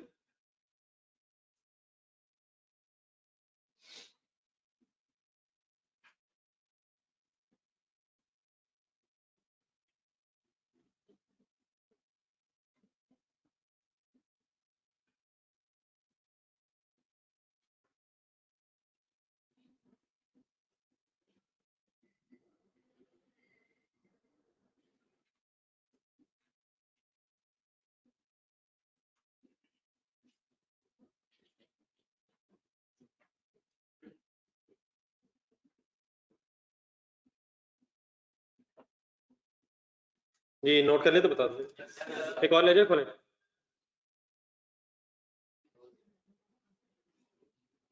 अगर बीडी ना हो सीडी हो, या सिर्फ बीडी हो या सिर्फ सीडी हो, तब भी लेजर बनाना पड़ेगा। बेहतर ये है कि फिर वर्किंग कर लेंगे। मैंने किस केस में कहा कि टाइम बचा लें? ओपनिंग और क्लोजिंग दोनों ना हो। ठीक है मिस्टर उसामा? तो अगर सिर्फ ब्रॉड डाउन होगा या सिर्फ कैरी डाउन होगा, तो अभी आपके सामने हमने फिगर सॉल्व की है, रिसीट्स डिफरेंट हो जाएंगी। अब इसी से मिलती जुलती मैंने बहस करनी है अगले 2-3 लेजर्स में और। तो क्रेडिटर्स का एक लेजर खोला है। सारा खेल ये डेबिट क्रेडिट का है। Creditor means trade payables. ये ठीक है जी, ऑनलाइन में साथ मिले पूरा। ब्रॉड डाउन अगर होगा तो किधर होगा? आगे जिन्होंने बोला 15,000, लेकिन आपने तो बोला ही नहीं था।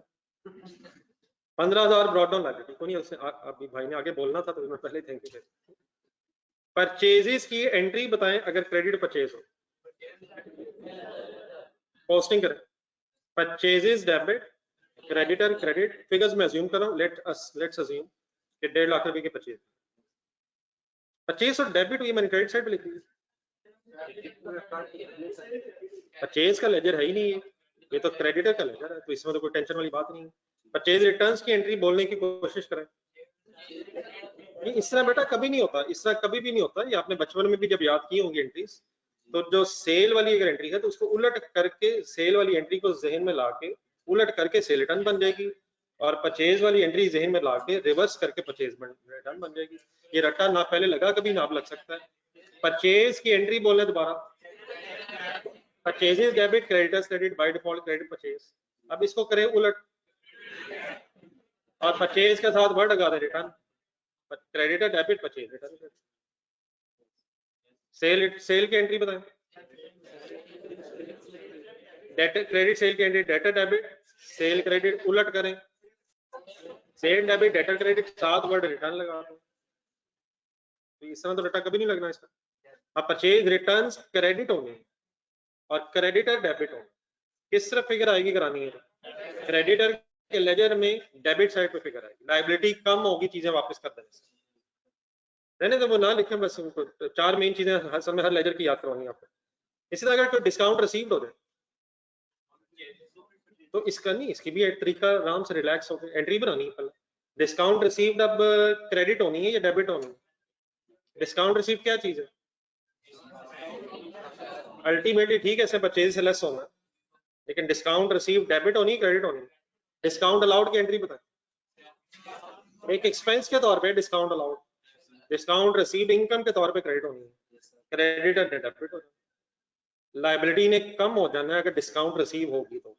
अब एंट्री पूरी करें, क्रेडिट और डेबिट, डिस्काउंट रिसीव क्रेडिट, किस तरह फिगर आएगी? Debit side. अगर कैश पेमेंट करेंगे, cash credit, credit debit, entry पूरी करने की कोशिश करेंगे। क्यों क्रेडिट डेबिट? पेमेंट करने से क्रेडिट डेबिट क्यों हो रहा है? लाइबिलिटी कम हो जाएगी और कैश भी कम हो जाएगा। तो क्रेडिटर डेबिट कैश क्रेडिट लिखेगा। तो कुछ मैं एक्स्ट्रा वैसे ही बोल रहा हूँ, पता सबका होना चाहिए, लेकिन फाइनली में 4 मैंने आपके सामने प्रेजेंट करनी है।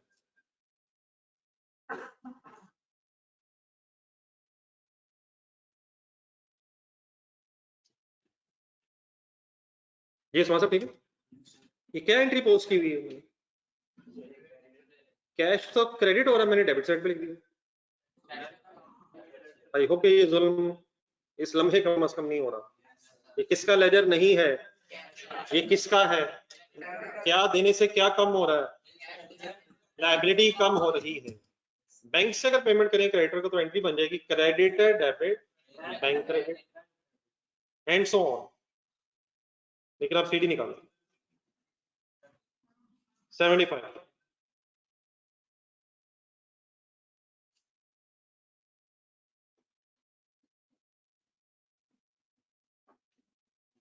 किसी ने कहा 75,000, मैंने लिखा और सब नौजवानों ने देख के 75 लिखा।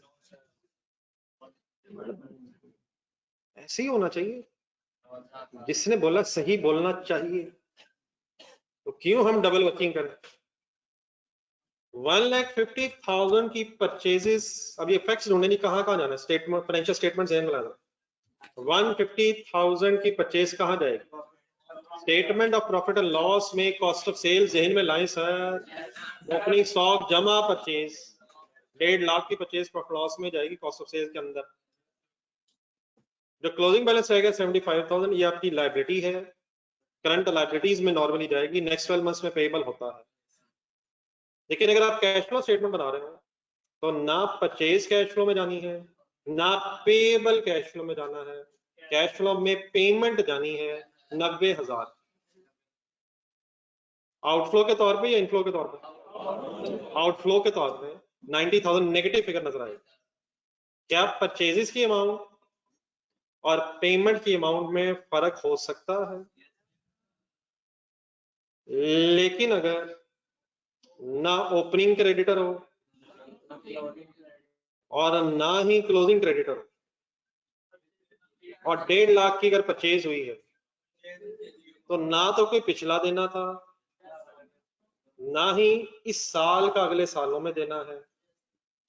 ये भी कैसे पता चला पिछला नहीं देना? ब्रॉड डाउन नहीं है, ब्रॉड डाउन नहीं है, पिछला दे दिया होगा, या हो सकता है पहले साल हो। और अगर क्लोजिंग लायबिलिटी भी नहीं है तो इसका मीनिंग क्या है? इस साल का भी अगले साल कुछ नहीं देना। तो अगर 1.5 लाख की परचेज हुई है और पेएबल कोई नहीं है, तो फिर 1.5 लाख ही क्या होगा? पेमेंट भी होगा। इन अदर वर्ड, अगर किसी क्वेश्चन में आपको परचेज नजर आए और आपने सर्च किया, आपको क्रेडिटर्स नजर नहीं आए, तो कौन से लेजर को बनाने की बजाय आप सेफली क्या कह देंगे? क्रेडिटर के लेजर को बनाने के बजाय आप सेफली कह देंगे यही परचेज पेमेंट के बराबर। लेकिन अगर क्या या क्या मिल जाए, ओपनिंग या क्लोजिंग या दोनों मिल जाए, फिर आप ये नहीं कह सकते। फिर आप मुझे कौन सा लेजर बनवा देंगे और कौन सी साइड से मुझे पेमेंट बनवा दिया करेंगे? डेबिट साइड से पेमेंट बनवा दिया करेंगे, डेबिट साइड से पेमेंट मिलेगी। कौन सी साइड में परचेज लिखवा के कौन सी साइड से पेमेंट बनवा दिया करेंगे? दूसरा सेंटेंस पढ़े कर जरा। If there is no opening and closing balance of creditors, आखिरी वर्ड अंडरलाइन करते रहिएगा, क्या इज इक्वल टू क्या कब हो जाएगा?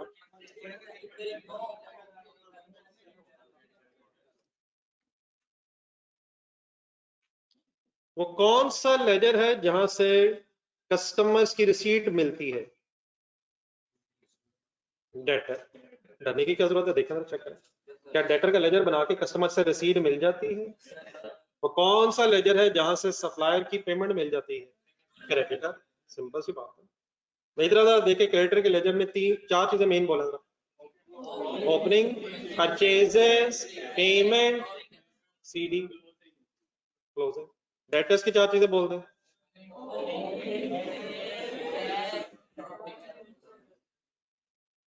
जिन्होंने बोला था एक दफा रिपीट कर दें, बाकी की तरफ से भी हो जाएगा।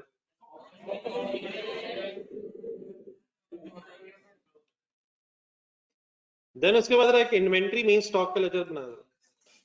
शुरू करें, एक लग रहा इन्वेंट्री स्टॉक, ये किस नेचर का लेजर? लाइबिलिटी। डेबिट नेचर मेरा ख्याल ठीक है आपकी वो है, लेकिन मतलब एसेट अकाउंट, एसेट अकाउंट है, लाइबिलिटी अकाउंट है, कौन सा अकाउंट? ठीक है डेबिट अकाउंट है, लेकिन debit account reflects asset account. Brought down, let's assume 20,000 है, ब्रॉट डाउन स्टॉक पड़ा है 20,000, ये कब बढ़ेगा स्टॉक? अगर और खरीदेंगे तो। डेबिट साइड पे क्या लिखूं? परचेजेस, लेट्स अज्यूम 4 लाख की परचेज,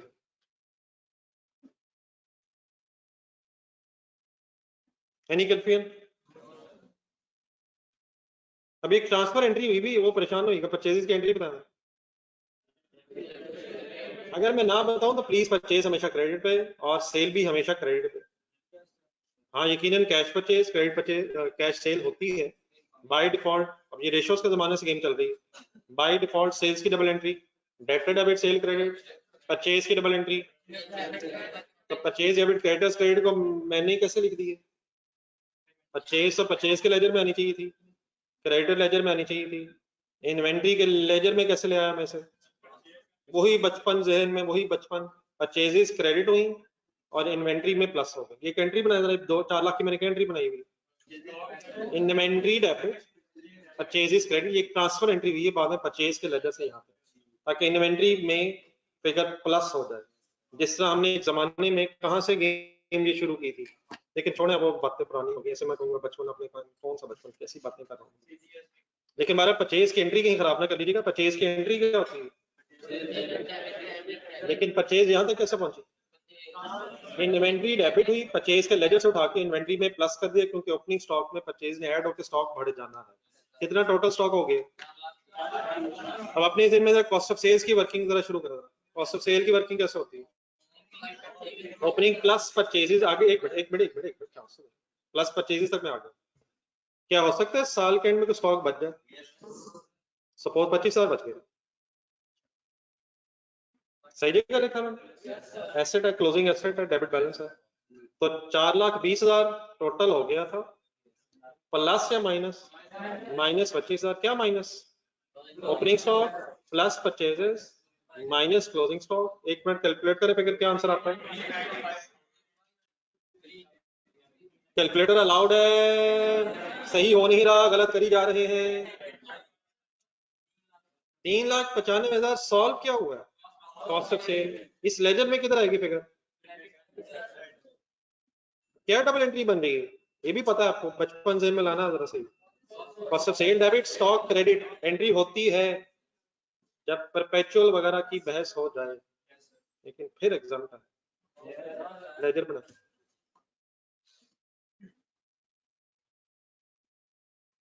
खतरा ये है कि और 4-5 दिनों बाद ये पता चलना है कि FA1 भी एग्जाम का पास करने के बाद एग्जाम होना। अल्लाह करे करार ना दे दिया हो कि एग्जाम का ही है।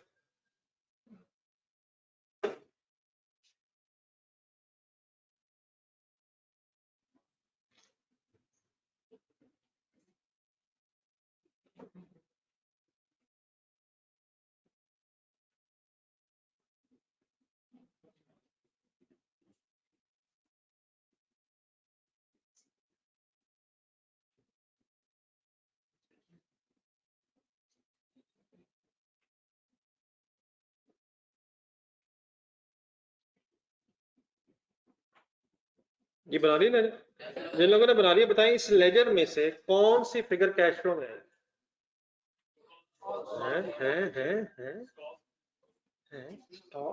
कैश फ्लो में, कैश फ्लो में क्या क्या आता है?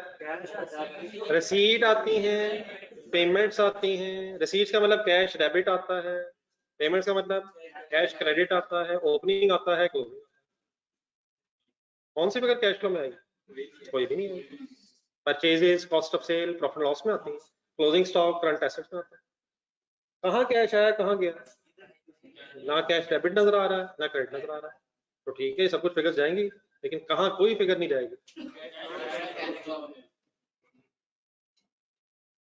Inventory debit for concept and purchases credit. तो यहाँ से कुछ भी नहीं जाना, लेकिन इस लेजर का मैंने इसलिए बनाया कि आप जरा यहाँ से देखकर मुझे ये बता सकें क्या परचेजेस की अमाउंट और कॉस्ट ऑफ सेल्स की अमाउंट में फर्क हो सकता है? हो सकता है सर, लेकिन कब नहीं होगा? पूरा सेंटेंस बोल दें। अगर ना स्टॉक हो, ना क्लोजिंग स्टॉक हो, तो क्या जितनी परचेज हुई होगी सारी बेच दी होगी? परचेज की जितनी कॉस्ट होगी वो कॉस्ट ऑफ सेल बन गई होगी, क्योंकि अगर क्लोजिंग स्टॉक नहीं है तो जितना खरीदा वो सारा आपने बेच दिया होगा। लेकिन क्या परचेजेस और कॉस्ट ऑफ सेल में फर्क हो सकता है? कब नहीं होगा? अगर कोई क्वेश्चन आप देखें, कंसंट्रेट कीजिएगा फुल यहाँ। अगर कोई क्वेश्चन आप देखें और उसमें आपको कॉस्ट ऑफ सेल्स नजर आए और आपने बहुत सर्च किया लेकिन स्टॉक नहीं मिला, ना ओपनिंग मिला ना क्लोजिंग मिला, तो पहले स्टेप पे आप उसी कॉस्ट ऑफ सेल को परचेज कह देंगे। लेकिन जब परचेज कह दिया आपने, फिर आपने क्रेडिटर्स को ढूंढा और फॉर एग्जांपल ना ओपनिंग क्रेडिटर मिले ना क्लोजिंग क्रेडिटर मिला, तो कौन सा एक और लेजर बनाने की बजाय आपने उसे भी क्या कह दिया? क्रेडिटर का लेजर बनाने की बजाय आप फिर उसी परचेज को पेमेंट भी कह देंगे। Cost of sale purchase as it is बन जाएगी without preparing the ledger of stock, अगर ओपनिंग एंड क्लोजिंग दोनों नहीं है। और अगर क्रेडिटर्स भी ना मिले तो वही परचेज पेमेंट के बराबर भी होगी। लेकिन अगर स्टॉक मिल गया तो परचेजेस निकाल लेंगे, क्रेडिटर्स मिल गए तो पेमेंट निकाल लेंगे। वर्किंग पे टाइम कब वेस्ट करेंगे? जब ओपनिंग एंड क्लोजिंग होंगे, वरना शायद हमें टाइम जाया करने की जरूरत नहीं है। थर्ड सेंटेंस पढ़ो। If there is no opening and closing balance of stock, then purchase is equal to in a trading business आगे लिखा हुआ है। अब जो हजरात कॉस्ट पढ़ रहे हैं उनसे मैं इंशाल्लाह फिर कभी पूछूंगा, और जो नहीं कॉस्ट पढ़ रहे उनको इसकी जरूरत नहीं। अभी आपको FA1 में ट्रेडिंग बिजनेस का ही पता होना चाहिए। लेकिन वंस अगेन याद है PRC में आपने मैन्युफैक्चरिंग, लेकिन वो एग्जाम्पशन चल रही है। मेरी तरह जरा देख के स्टॉक के 4 फिगर्स तरतीब से बोल दो।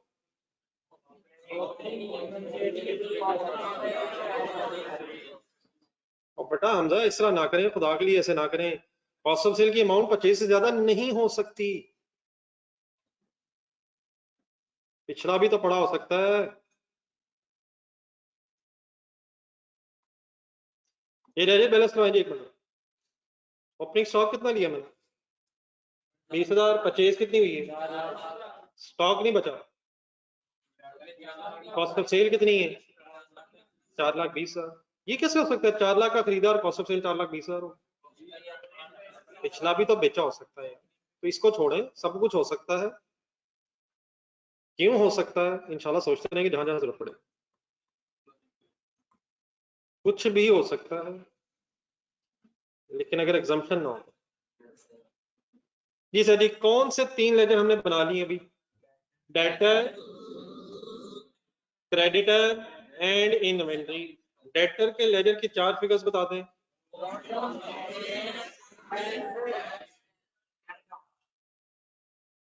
स्टॉक की 4 बता दें।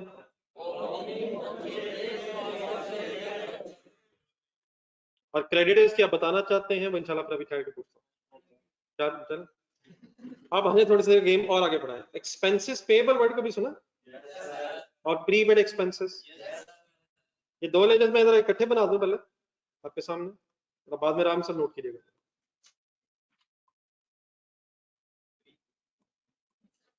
एक्सपेंसेस पेबल किस नेचर का लेजर है?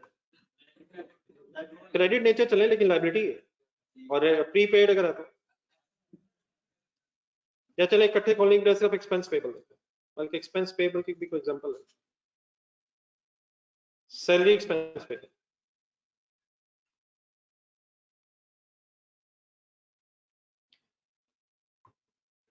Salary expense payable. Brought down liability हो सकती है। क्या मतलब क्या होगा इस 10,000 का? क्या ये 10,000 पिछले साल का खर्चा है लेकिन पे नहीं हुआ होगा? लेट्स अज्यूम इस साल 2 लाख की सैलरी और पेबल हो गई है। एंट्री बोलो।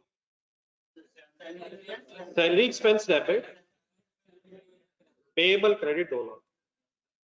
एक्सपेंस तो डेबिट हो रहा है, मैंने क्रेडिट कर दिया, ये पेएबल का लेजर बना रहा हूं। कितनी लायबिलिटी पहले थी, कितनी और बन गई। सपोज साल के एंड पे अभी भी 30,000 की सैलरी पेएबल की लायबिलिटी रहती है, कितना ड्यूरिंग द ईयर पे किया होगा, 80,000 पे जो वो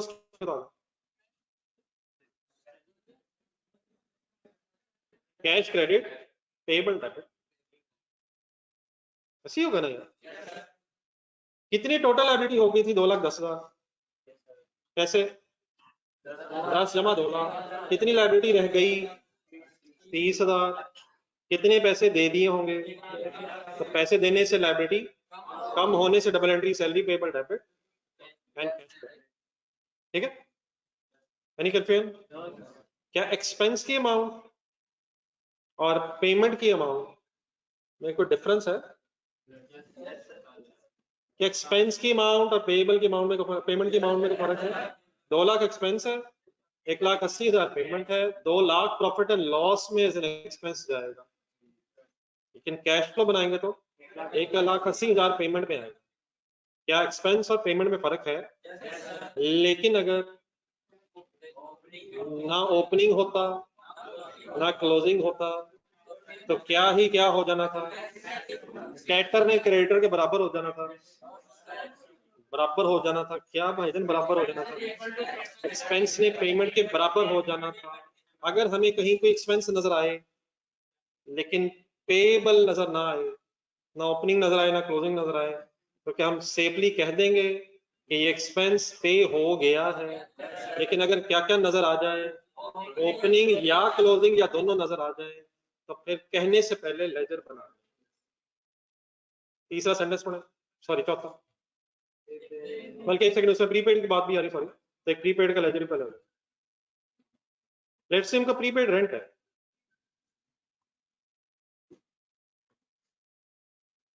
ब्रॉट डाउन रेंट सपोज है 20,000, मीनिंग बताएं। ये तो उसी का एक और नाम बता दिया आपने। मीनिंग क्या पैसे दे दिए, क्या पैसे दे दिए हैं लेकिन अभी फायदा नहीं उठाया होगा, एसेट है।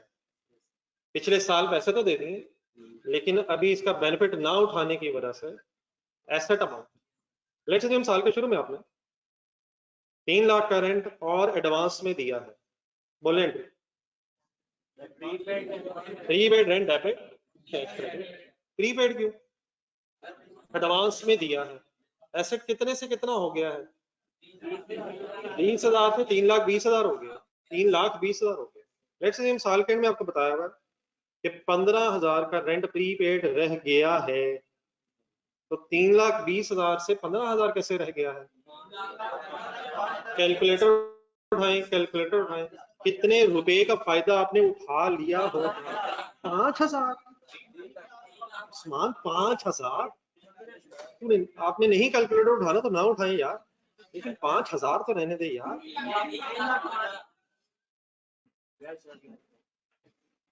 कितना ओपनिंग एसेट था, कितना और बढ़ा, 3,20,000 टोटल एसेट हो गया, साल के एंड पे कितना रह गया, कितना क्या बन गया, 3,05,000 क्या बन गया, एसेट कम हो गया ना यार। क्यों कम हुआ होगा, फायदा हासिल हो गया होगा। क्या एंट्री बन रही है, एंट्री बन रही है यार, एंट्री बन रही है मेरे भाई, prepaid rent credit, rent expense है, क्या कम होके क्या बढ़ रहा है, एसेट कम होके एक्सपेंस बढ़ रहा है। डेबिट साइड देखें, 3 लाख से क्या कम होके क्या बढ़ रहा है, कैश कम होके, कैश वाला एसेट कम होके प्रीपेड वाला एसेट बढ़ रहा है, और फायदा उठा लेने की वजह से 3,05,000 से एक्सपेंस बढ़ के प्रीपेड वाला कम हो गया। ठीक है सर, क्या पेमेंट की अमाउंट 3 लाख है या 3,05,000 है? 3 लाख है, 3 लाख पेमेंट। ये कैसे पता चला करेगा पेमेंट कितनी है, रसीद कितनी है? जहां कैश लिखा होगा वहीं पेमेंट या रसीद होगी, तो ये तो कैश डेबिट हो रहा है, डेबिट हो रहा है। क्या एंट्री हो रही है, क्या एंट्री हो रही है? कितनी पेमेंट हो रही है? 3 लाख। एक्सपेंस कितना हो रहा है? प्रॉफिट एंड लॉस में कितना जाएगा? 3,05,000। कैश फ्लो में कितना आना चाहिए? 3 लाख। क्या एक्सपेंस और पेमेंट की अमाउंट में फर्क है? लेकिन अगर क्या या क्या ना होता, ओपनिंग एंड क्लोजिंग दोनों ना होते या कोई एक भी ना होता? दोनों कौन कौन से? तो फिर क्या क्या हो जाना था? तो इन अदर वर्ड्स, अगर ना ओपनिंग क्लोजिंग पेबल्स हो और ना ओपनिंग क्लोजिंग प्रीपेड हो, बोले क्या क्या कहा मैंने?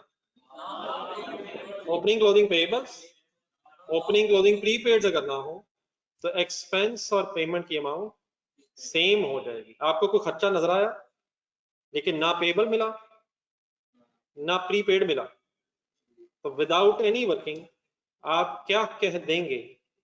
यही एक्सपेंस पेमेंट भी है। लेकिन अगर कोई इनमें से मिल गया तो फिर हम वर्किंग कर लेंगे और इंशाल्लाह पेमेंट तक पहुंच जाएंगे। ये दोनों लेजर्स बना लें और चौथा सेंटेंस रख लें। जो ऑनलाइन स्टूडेंट चल रहे हैं मेरे साथ? प्लीज कोई ऑनलाइन स्टूडेंट है? उस्मान को असल में याद नहीं रहता कि आज वो ऑनलाइन है या फिजिकल है, और कभी कभी तो उस्मान दोनों में नहीं होता, फिर वो अज्यूम करता मैं कहीं ना कहीं तो हूँ, हालांकि उस वक्त बेड में होता है।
ये नोटेड है सर? ये दोनों लेजर जरा इकट्ठे देखें जरा, और अगर अपने देखने मुश्किल है तो बोर्ड पे देखें, बना लें जो लोग। इन लेजर्स में कोई डिफरेंस है? कर लेते हैं बात से, शुरू तो होना चाहिए। इन दोनों लेजर्स में कोई फर्क है? एक एसेट अकाउंट है, एक लायबिलिटी अकाउंट है। लायबिलिटी अकाउंट के क्रेडिट बैलेंसेस है और एसेट अकाउंट के डेबिट बैलेंस है, तो ये तो फर्क है। लेकिन इन दोनों लेजर्स में एक सिमिलरिटी है, पेमेंट दोनों केसेस में डेबिट साइड पे है। पेमेंट डेबिट साइड पे, पेमेंट तो क्रेडिट होती है। अपने लेजर में कैश अपने लेजर में क्रेडिट होता है। दोनों लेजर्स में पेमेंट किस तरफ लिखी हुई है? लायबिलिटी के लेजर में डेबिट साइड पे लिखना का मतलब है कि लायबिलिटी कम हुई हुई है, पेमेंट करने से लायबिलिटी कम हुई हुई है। और एसेट अकाउंट में डेबिट साइड पे लिखने का मतलब एसेट बढ़ रहा है। सिमिलरिटी क्या दोनों? कैश कैश किधर नजर आ रहा है, और दोनों लेजर में एक्सपेंस एक्सपेंस किधर नजर आ रहा है? लायबिलिटी लेजर में एक्सपेंस क्रेडिट साइड पे लिखे होने का मतलब है लायबिलिटी बढ़ ही है मौलाना, क्रेडिट होकर लायबिलिटी बढ़ रही है। और एसेट अकाउंट में एक्सपेंस क्रेडिट साइड पे लिखे होने का मतलब एसेट कम हो रहा है। लायबिलिटी के लेजर में एक्सपेंस किधर नजर आ रहा है? नजर ही नहीं आ रहा है, नजर ही नहीं आ रहा है, गायब हो गया है। लायबिलिटी का लेजर कौन सा, हमें क्या पता है? क्या डबल एंट्री बनी हुई है सैलरी एक्सपेंस वाली? एक्सपेंस डेबिट पेएबल क्रेडिट, खर्चा बढ़ के लायबिलिटी बढ़ गई। रेंट के लेजर में जाए, प्रीपेड रेंट के लेजर में, वहां डबल एंट्री बोले एक्सपेंस वाली क्या हुई? यहाँ क्या हो रहा है, यहाँ क्या हो रहा है? खर्चा बढ़ के एसेट कम हो रहा है। दोनों में कॉमन क्या है? खर्चा बढ़ रहा है। यहाँ खर्चा बढ़ के लायबिलिटी बढ़ रही है और वहां खर्चा बढ़ के एसेट कम हो रहा है। तो दोनों लेजर में सिमिलरिटी क्या है? पेमेंट डेबिट साइड पे है और एक्सपेंसेस क्रेडिट साइड। ये बात मैंने क्यों की मैं थोड़ी देर बाद बताता हूँ, लेकिन ये सेंटेंस नंबर 4 समझ आ गया? क्या समझ आया? अगर कैश और बैंक का ओपनिंग क्लोजिंग बैलेंस ना हो तो फिर पूरा बोल दे, मुझे क्या पता फिर क्या कह रहे हैं। अगर प्रीपेड और पेएबल्स की ओपनिंग क्लोजिंग ना हो तो एक्सपेंसेस की अमाउंट पेमेंट की अमाउंट से डिफरेंट नहीं होगी, और अगर हो तो हम वर्किंग कर रहे हैं। एक सेंटेंस आ रही नंबर 5, उसके बाद फिर मैं एक एग्जांपल करता हूं। अब आ रही तरह डिविडेंड की तरफ, बच्चों वाली बात से थोड़ी सी बड़ों वाली बात की तरफ चलते हैं। If there is no opening closing balance of dividend payable, अब डिविडेंड पेएबल का एक लेजर बनाएंगे। डिविडेंड पेएबल किस नेचर का हेड है? Credit nature means liability, asset account है लायबिलिटी अकाउंट। ब्रॉट डाउन अगर होगा तो किधर होगा? 5000 डिविडेंड पेएबल का ब्रॉट डाउन का मीनिंग बताएं। क्या ये डिविडेंड दे दिया है? देना है। क्या ये डिक्लेयर हो गया होगा इस साल? डिक्लेयर कब हुआ होगा? लेकिन पिछले साल पे ना होने की वजह से पेएबल आ गया। लेट्स से इस साल डिविडेंड डिक्लेयर हुआ है, इस साल और डिविडेंड डिक्लेयर हुआ है 1 लाख रुपए, एंट्री बोलो dividend debit dividend payable credit. Let's say make entry तो आराम से दोबारा बने वाली, dividend debit payable credit. Dividend debit होके कहां जाएगा? Statement of changes in equity में जाएगा, रिटेन अर्निंग्स के कॉलम में जाएगा और लेस हो जाएगा। डिविडेंड प्रॉफिट एंड लॉस में जाएगा, एक्सपेंसेस में जमा हो जाएगा, हरगिज नहीं। कहां जाएगा? भागता भागता कहां जाएगा? चेंजेस इन इक्विटी में जाएगा, रिटेन अर्निंग्स कॉलम में जाएगा, लेस हो जाएगा। 1 लाख से रिटेन अर्निंग्स कम हो जाएंगे। पेएबल क्रेडिट होने से लायबिलिटी बढ़ जाएगी। साल का एंड सपोज आ गया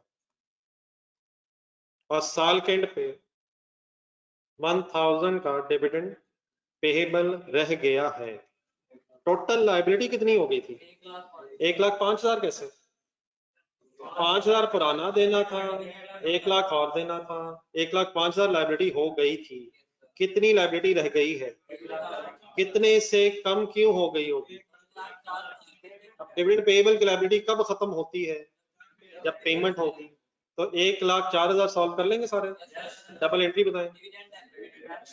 dividend payable debit cash credit 1,04,000। Dividend payable debit cash credit वाली एंट्री दोबारा आराम से आप बोलेंगे। इसका क्या इफेक्ट होगा? इसका क्या इफेक्ट होगा? डिविडेंड पेएबल डेबिट होने का मतलब लायबिलिटी कम हो जाएगी, और कैश क्रेडिट होने का मतलब कैश भी कम हो जाएगा। कैश फ्लो स्टेटमेंट ध्यान में लाएं जरा। 1 लाख का डिविडेंड कैश फ्लो में नजर आएगा। कैश फ्लो क्यों बनती है? रिसीट्स पेमेंट्स के लिए बनती है। क्या कैश फ्लो में पेमेंट नजर आएगी? कितनी है नजर आएगी? डिक्लेयर डिविडेंड नजर आएगा चेंजेस इन इक्विटी में, रिटेन अर्निंग्स में। 1 लाख रिटेन अर्निंग्स में नजर आएगा, लेकिन कैश फ्लो स्टेटमेंट में 1,04,000 नजर आना चाहिए। क्या डिक्लेयर डिविडेंड और पेड डिविडेंड की अमाउंट में फर्क हो सकता है? लेकिन अगर ना ओपनिंग पेएबल हो ना क्लोजिंग पेएबल हो और आपको 1 लाख डिविडेंड डिक्लेयर कहीं नजर आ जाए, और क्या क्या नजर नहीं आया, ना ओपनिंग पेएबल नजर आया ना क्लोजिंग डिविडेंड पेएबल नजर आया, तो हम सेफली विदाउट एनी वर्किंग क्या कह देंगे कि डिक्लेयर्ड ही पेड होगा। क्या हमेशा ऐसे ही होगा? लेकिन कब क्या हो जाएगा? सेंटेंस नंबर 5 पढ़ लेना, पढ़ ले। अगर क्या क्या ना मिला तो क्या ही क्या होगा?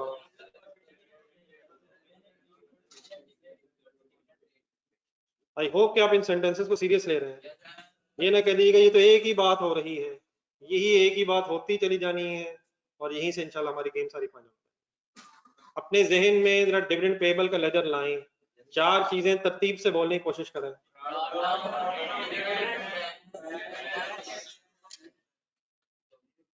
Brought down, declared, paid, closing balance. Declared की एंट्री बता दो। एक एग्जांपल का डाटा पढ़े, नीचे एंड में एग्जांपल दीजिए। Opening balance of what? Advance tax का मतलब प्रीपेड टैक्स लिखें। फिर देन कहता है opening balance of income tax payable. First line में क्या दिया हुआ है? एसेट है, 70,000 एसेट है, एडवांस टैक्स 1 लाख के लाइबिलिटी है, payable. Next page. Current tax expense कितना है? करंट टैक्स का मतलब इस साल का एक्सपेंस कितना है? 8 लाख। फिर उसके बाद क्लोजिंग बैलेंस दिया हुआ है एडवांस टैक्स का और क्लोजिंग बैलेंस दिया हुआ है इनकम टैक्स पेएबल। आपसे रिक्वायर्ड है कि आप कैलकुलेट करें what is the amount of tax paid. आपने कुछ नहीं करना, पिछले पेज में भी 2 लाइंस रह गई हैं, उनको जरा साथ मिला के मुझे जरा एक वर्किंग करवानी। किस किस हेड के बैलेंसेस दिए हुए हैं? बोलने ना। No no no no, advance tax के बैलेंसेस दिए हुए हैं और टैक्स पेएबल के बैलेंसेस दिए हुए हैं। ये बैलेंसेस किसके होते हैं? इनकम्स और एक्सपेंसेस के या एसेट्स और लायबिलिटीज और इक्विटी के? इनकम और एक्सपेंसेस फॉर द ईयर होते हैं। तो किसके बैलेंसेस दिए हुए हैं? एक एसेट अकाउंट का दिया हुआ है एडवांस टैक्स और एक लायबिलिटी अकाउंट का दिया हुआ है income tax payable. Advance tax के लेजर में फिगर्स लिखवाएं, सिर्फ एडवांस टैक्स का ओपनिंग बताएं। 70,000। नेक्स्ट पेज पे एडवांस टैक्स का क्लोजिंग लिखवाएं 50,000। इनकम टैक्स पेएबल का लेजर बनवाएं। इनकम टैक्स पेएबल का लेजर बनवाएं। 1 लाख ओपनिंग बैलेंस हो गया। एसेट लायबिलिटी क्लोजिंग बैलेंस 1,20,000 हो गया। सब लोग नेक्स्ट पेज पे आके 8 लाख ढूंढे। 8 लाख क्या है? अब आप इसको जोड़े, आपने अभी लेजर बनाए हैं इनकम एक्सपेंस पेएबल का भी और प्रीपेड का भी, वो सामने रखना। ठीक है, मैंने आपके सामने 2 लेजर खोले, एक एडवांस टैक्स का और एक इनकम टैक्स पेएबल का।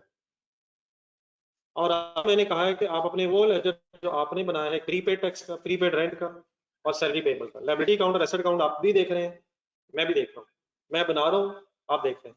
ऐसे क्या इन दोनों लेजर्स में जो आप देख रहे हैं एक्सपेंस आता किस तरफ आता है?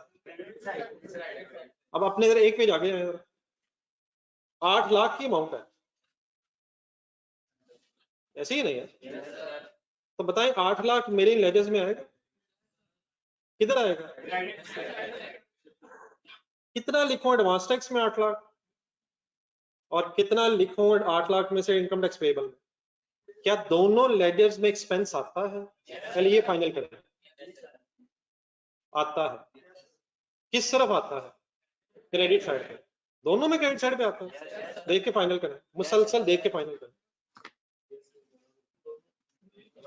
दोनों में क्रेडिट साइड पे आता है। तो मेरा तो ख्याल है 8 लाख यहां भी क्रेडिट साइड पे आएगा एडवांस टैक्स में और यहां भी आएगा। प्रॉब्लम एक्सपेंस की अमाउंट तो है, दोनों में आनी है, ब्रेकअप नहीं। क्या 8 लाख एक्सपेंस है?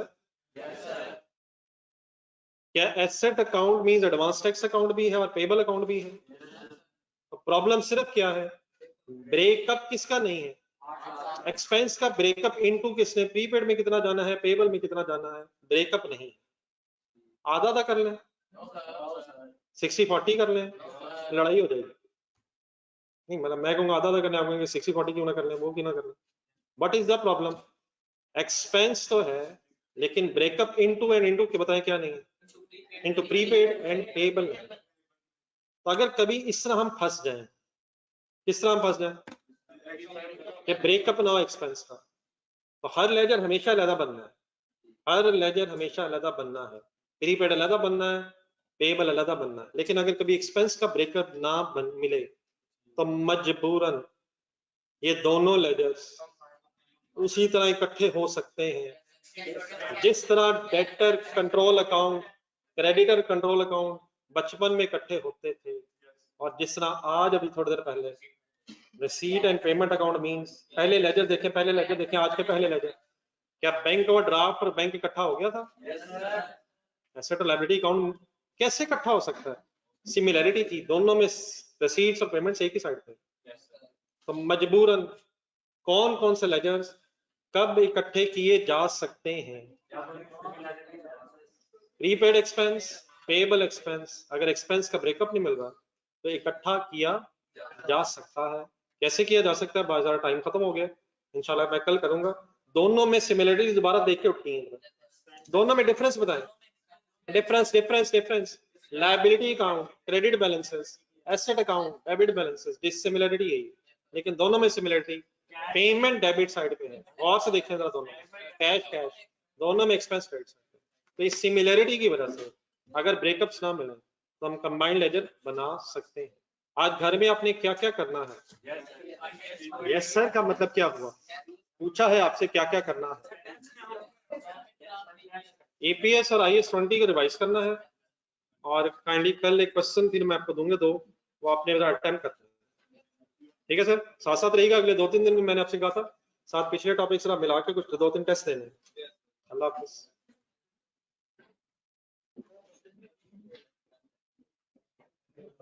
इंशाल्लाह कल भी मुलाकात होगी। ठीक है मंजूर साहब, इंशाल्लाह